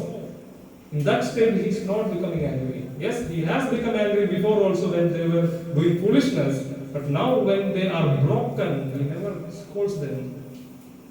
He is not angry with them. He is preparing breakfast for these backsliders. And he is restoring them. This is the kind of ministry that we are called to do. Don't be harsh with the broken-hearted. Don't be harsh. Don't be hard with the people who are already broken and who are in distress. Slowly take care of them. Show them kindness and love. Strengthen them. And slowly you bring them to the grace. That should be our ministry. We should be ministers of God's kindness and grace. The love that we receive, that love and kindness we receive, we should be giving to them. The Lord is repeating a lot of things in our life to remind us something. कई बार हम वचन से दूर होते सब, परमेश्वर बहुत बार हमसे बात कर रहा है पर पहचान नहीं पा रहे, तब क्या परमेश्वर क्या करता है, चमत्कारों के द्वारा भी। जो शुरुआत में हमारे जीवन में कुछ बातें परमेश्वर किया होगा, उन्हीं बातों को परमेश्वर कई बार दोहराता है। क्या करने के लिए, हमें कुछ बातों को याद दिलाने के लिए, हमारा समर्पण याद दिलाने के लिए, हमारा बुलाहट याद दिलाने के लिए। परमेश्वर हमारे जीवन में बीते दिनों में जो कुछ काम किया है, उन बातों को याद करने में, हमें पुनर्स्थापना करने के लिए कुछ चीजें परमेश्वर बार बार हमारी जिंदगी में, the Lord repeats so many things to remind us about His callings and His miracles, His doings, His blessings in our life. So these repetitions are in itself a message to us to go back to Jesus. For it's a call for restoration. और क्या क्या दोहरा रहा है इस chapter में, जो कोयले के आग के बारे में बोल रहा था, ये कोयले भी एक repetition है. This coal, this charcoal with fire, this is also a repetition.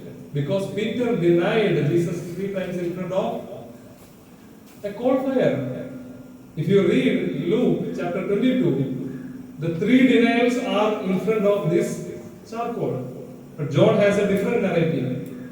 In John, 2 denials are in front of this charcoal fire. But Luke 3, the 3 out of 3, all the 3 denials are while Peter was sitting in front of that fire to warm himself. लूका रचित सुसमाचार 22 अध्याय में, अभी पढ़ने के लिए time नहीं है, तीनों बार जब पौलुस इनकार किया, पौलुस कहाँ थे? आग सेक रहे थे, मतलब सर्दी था इसलिए अपने आप को गर्म करने के लिए आग सेक रहे थे। उस कोयले के आग के सामने 3 बार इनकार किया था। उसी एक माहौल फिर से बनाते हुए यीशु मसीह उसको पूछ रहा है 3 बार, क्या है? ये सिर्फ रोटी पकाने के लिए नहीं है आग, कुछ बातों को याद दिलाने के लिए। तो कुछ बातों को याद दिलाने के लिए परमेश्वर चमत्कार करते हैं, कुछ घटनाओं को भी दोहराते हैं। वो है ये चारकोल फायर, ये आग क्या है, ये कोयले का आग क्या है? परमेश्वर सिर्फ चमत्कार नहीं दोहराता है, कुछ घटनाओं को भी, कुछ सिचुएशंस को भी परमेश्वर रिक्रिएट करता है, कुछ सिचुएशंस को परमेश्वर फिर से बनाता है, दोहराता है ताकि याद आए। पतरस को ये कोयले के आग और 3 बार ये पूछना, ये सुनते हुए याद आ गया यीशु मसीह किस चीज के बारे में। यीशु मसीह का एक खूबी ये समझना, we need to notice a quality of Jesus. Jesus was not insulting Peter. बाकी लोग बैठा है, 6 लोग बैठा है, पतरस को इंसल्ट नहीं कर रहे हैं, बेइज्जती नहीं कर रहे हैं। ये पूछ सकते थे तुम्हें मैं नेता के, मैं तो ऐसा पूछता था, क्या करते हैं तुम्हें मैं क्या किया है? नेता के रूल में रखा, तुम्हें मैं बोल के गया था, तो वापस आने के बाद इनको भी स्थिर, अभी तुम इनको भी खींच कर कहा जा रहा है, पीछे हट रहा है करके डांट सकते थे। एक बात भी, एक शब्द भी उसके बारे में नहीं। और यीशु मसीह बिना बोले कुछ बातों को याद कर रहा, कैसे? चमत्कार दोहराते हुए, आग की कोयला रखा, 3 बार मुझे प्यार करके पूछा, मतलब एक अलग तरीका से ये कर सकते थे। पतरस ऑलरेडी टूटा है, पतरस पहले से टूटा, he was already broken. Jesus don't want to make him more into depression. Jesus is in another way. Jesus is touching his life, recreating miracles, repeating miracles, repeating some situations for him to remember his failures. Peter denied 3 times in front of this charcoal fire. Again in front of a charcoal fire, Jesus is asking, do you love me more than this? कुछ घटनाओं को दोहराता है, कुछ चमत्कार को दोहराता है। Jesus repeats some incidents, repeats some situations, maybe repeats some bad experiences also. कुछ दुर्घटना भी बेचकर परमेश्वर बात करता है। God repeats things. We are bored of repetitions. हमको क्या लगता है, हम बोर हो जाते हैं रिपीट करने से, बार बार करने से। क्या होता है? God is never bored of repetitions. Again he comes after us. बार बार वो हमारा पीछे, परमेश्वर को कभी बोर नहीं लगा हमारे पीछे, क्योंकि इतना प्यार करते हैं। He is not bored of performing the miracles again and again. He is not bored of recreating situations again and again. बार बार कई बातों को दोहराते हुए हमें उनकी उपस्थिति में क्या कर रहा है? पुनर्स्थापित कर रहा है। Restore. He is restoring us by repeating things in our lives. Jesus is not insulting us. We also should not insult people telling their sins. No. If they are alone, yes, ask directly. But in public, try our best to avoid insulting people. बहुत बड़ा गलती, क्योंकि कारण अलग होगा। पतरस जानबूझकर ये सब कुछ नहीं किया, इसलिए यीशु मसीह डायरेक्टली कुछ नहीं बोल रहा है। उसका जो चारों तरफ जो कुछ हो रहा था, उसका दबाव में आकर ये सब कुछ किया, उसका मुश्किल परिस्थितियों का दबाव में आकर, it is being pressurized by the situations, Peter did all these mistakes, not willfully. He loved Jesus inside his heart. That was true. Jesus is not telling you are lying when you tell I love you. No. प्रेम करते थे. Peter loved Jesus, but due to the pressures of the situations, he went astray. He did some mistakes. So Jesus is not insulting him. Jesus is not breaking him again. He is already broken. Now Jesus is healing him. Jesus is restoring him. तो बहुत बातों को परमेश्वर हमारी जिंदगी में यीशु मसीह है करके जब ये जो यूहन्ना जब बोला पतरस ने क्या किया, जब ये चमत्कार हुआ तुरंत किसको पता चला है? जो चेले यीशु मसीह, जिस चेले को यीशु मसीह प्यार करता था, उस चेला ने क्या बोला? यीशु मसीह है करके तब पहचाना, उस चमत्कार के द्वारा पहचाना। यीशु मसीह का आवाज सुनकर नहीं पहचाना, चेहरा सुनकर नहीं पहचाना, जब उसी चमत्कार जब पहले यीशु मसीह किया था उसी चमत्कार फिर से दोहराया तब पहचाना ये कौन है।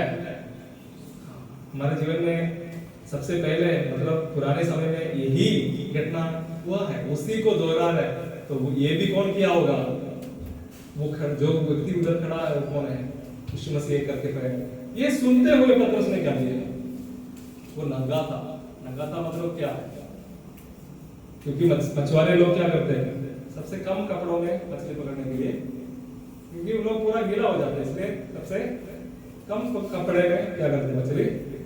तो वो ज्यादातर नंगा था, नंगा खड़ा। यीशु मसीह है सुनते हुए, शारीरिक रूप में वो नंगा था, उसके ऊपर आत्मिक रूप में वो क्या है? नंगा खड़ा है।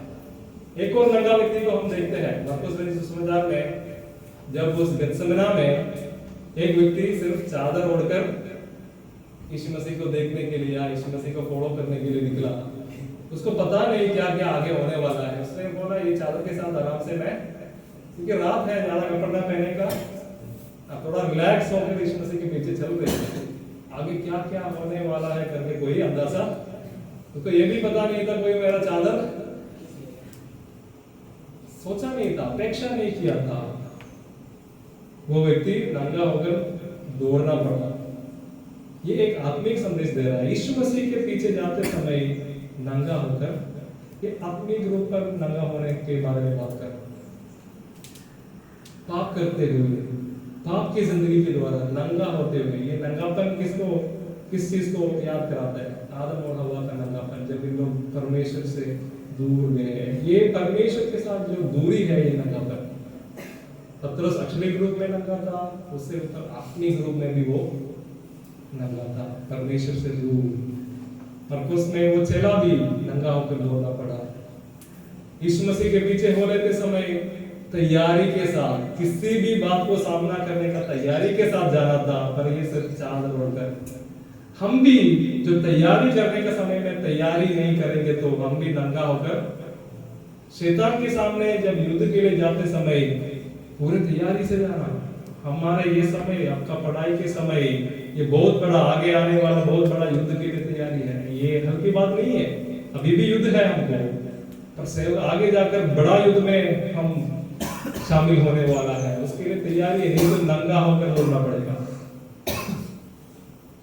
पतरस नंगा था, तब वो क्या किया? अपने आप कर पानी में कूद लिया। जो कपड़ा जल्दी से ओढ़कर क्या, क्योंकि यीशु मसीह के सामने वो नंगा होकर खड़ा, अक्षरिक रूप में नहीं, आत्मिक रूप में नंगा था। वो शर्म आ रहा था। कितना शर्म के बाद कर चुका है। 5 मिनट में मैं खत्म करूंगा, 12 बजे हमको खत्म करना है। तो वो कूद लिया। हमने मत्ती में 18:6 में एक आयत पढ़ा था, क्या है? मील का पत्थर सिर पे बांधकर पानी में फेंको। उस वजन का आगे माना करके नहीं बोल रहा हूं पतरस, पर ग्रीक में ऐसा एक शब्द इस्तेमाल किया है, पतरस अपने आप को फेंका, ये नहीं कूदा करके लिखा है। Jesus Peter threw himself to the water। ये दो बातों को याद दिलाते हैं। एक तो 18:6 पतरस क्या कर रहा था? चेले लोगों को गलत रास्ता में उनका ठोकर का कारण बन गया पतरस, तो खुद को कहाँ फेंक रहा है? पानी में। ये नहीं वो ये वचन याद करते हुए फेंका, पर पतरस का ये फेंकना, अपने आप को फेंकना, उन वचनों को याद दिला रहा है। एक और बात को याद दिला रही योना जो भविष्यता के बारे में। योना गलत रास्ता में जा रहा था, गलत रास्ता चुनकर जा रहा था। निनवे के जाने के लिए बोला, तर्शीश को जा रहा था। जब परेशानी आया, योना भविष्यता बाकी लोगों से क्या बोले? मुझे उठाकर कहाँ फेंको। ये पानी में फेंकने का एक आत्मिक मतलब है। क्या है? अगर हमको समझ में आया हमारा रास्ता गलत है, तो ये वापस आने का एक सिंबल है। अपने आप को पानी में फेंकना, जो गलत रास्ता से वापस आना, ये नहीं नाव जब वापस आएगा मैं वापस आऊंगा।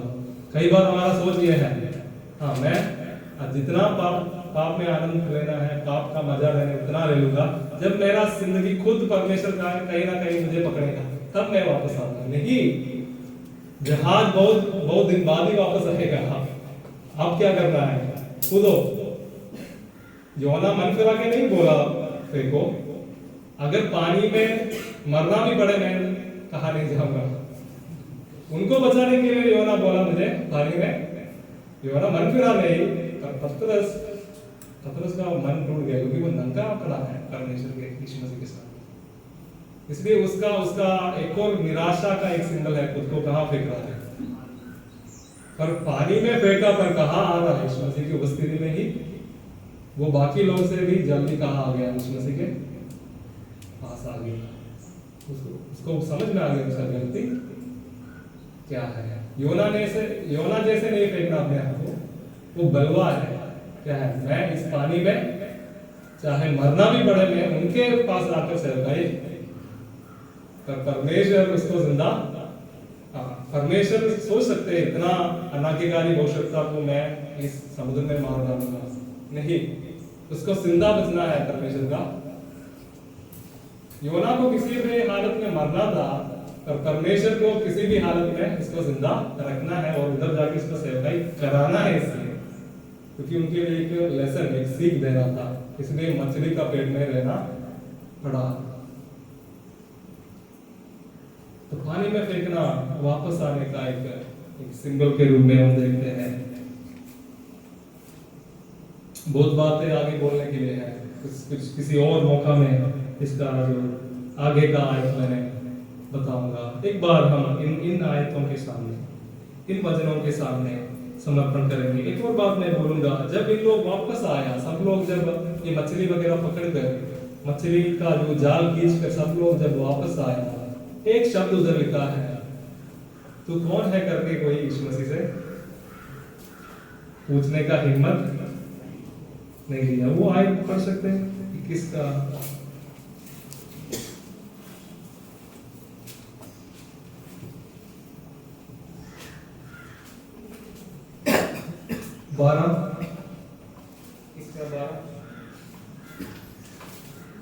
Jesus said to them, "Come and have a breakfast."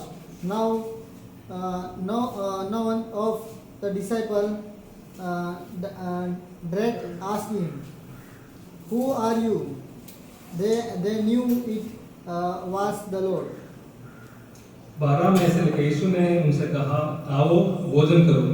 चेलों में से किसी को साहस हुआ कि उससे पूछे तू, क्योंकि यूहन्ना तो बताए यीशु मसीह है, पतरस को भी समझ में आया, पर शायद बाकी लोगों के अंदर शायद शक था, सच में कंफर्म करना था तो यीशु मसीह है, पर किसी को हिम्मत नहीं हुआ क्योंकि पूछेंगे तो और सुनाएगा, ऐसे अपेक्षा करके रहा है, क्योंकि हिम्मत नहीं हुआ, क्योंकि शर्मिंदगी में है उनको, क्योंकि इतना अच्छे प्रभु को, इतना अच्छा गुरु को, इतने अच्छे स्वामी को हमने क्या किया, उनको छोड़कर हम जो काम इस प्रभु ने सौंपा है उसको छोड़कर हम पीछे अपना पुराने जिंदगी की ओर गया, इस बात पर शर्मिंदगी में है।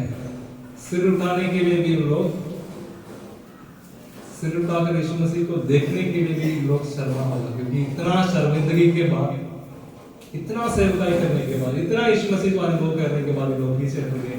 इसलिए कोई भी यीशु मसीह का चेहरे पर देखने के लिए भी हिम्मत, शर्मिंदगी, ये यूहन्ना का अनुभव है। यूहन्ना इसी बात को दूसरे एक रूप में अपना पत्री में लिख रहा है, वो भी पढ़कर मैं समाप्त कर रहा हूं। यूहन्ना 2 का, पहला यूहन्ना का पत्री 2 का 28, पहला यूहन्ना का पत्री 2 का 28।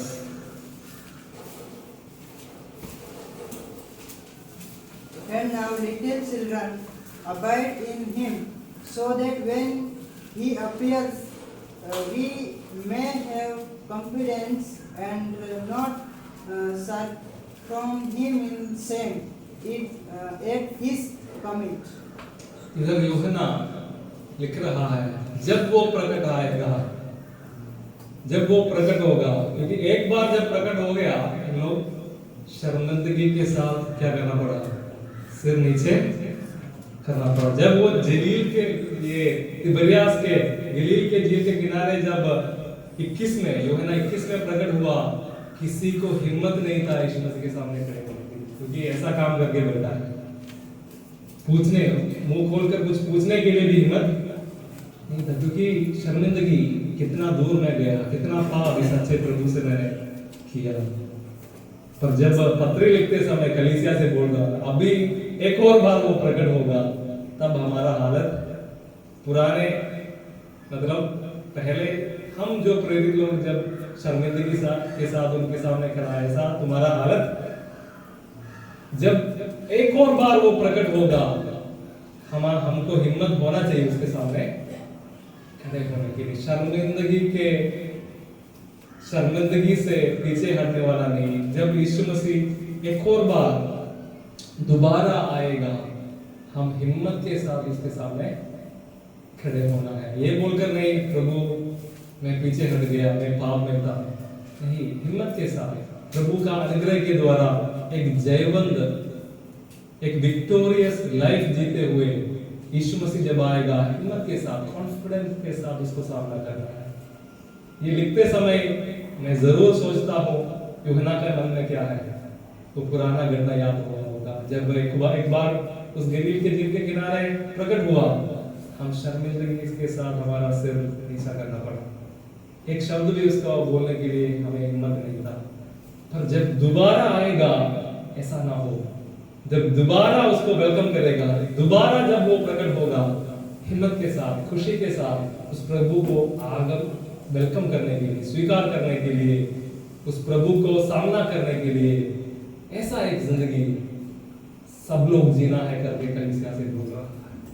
आइए हम थोड़ी देर के लिए खड़े हो जाएंगे, इन वचनों के सामने परमेश्वर के हाथों में समर्पण करके हम प्रार्थना करेंगे।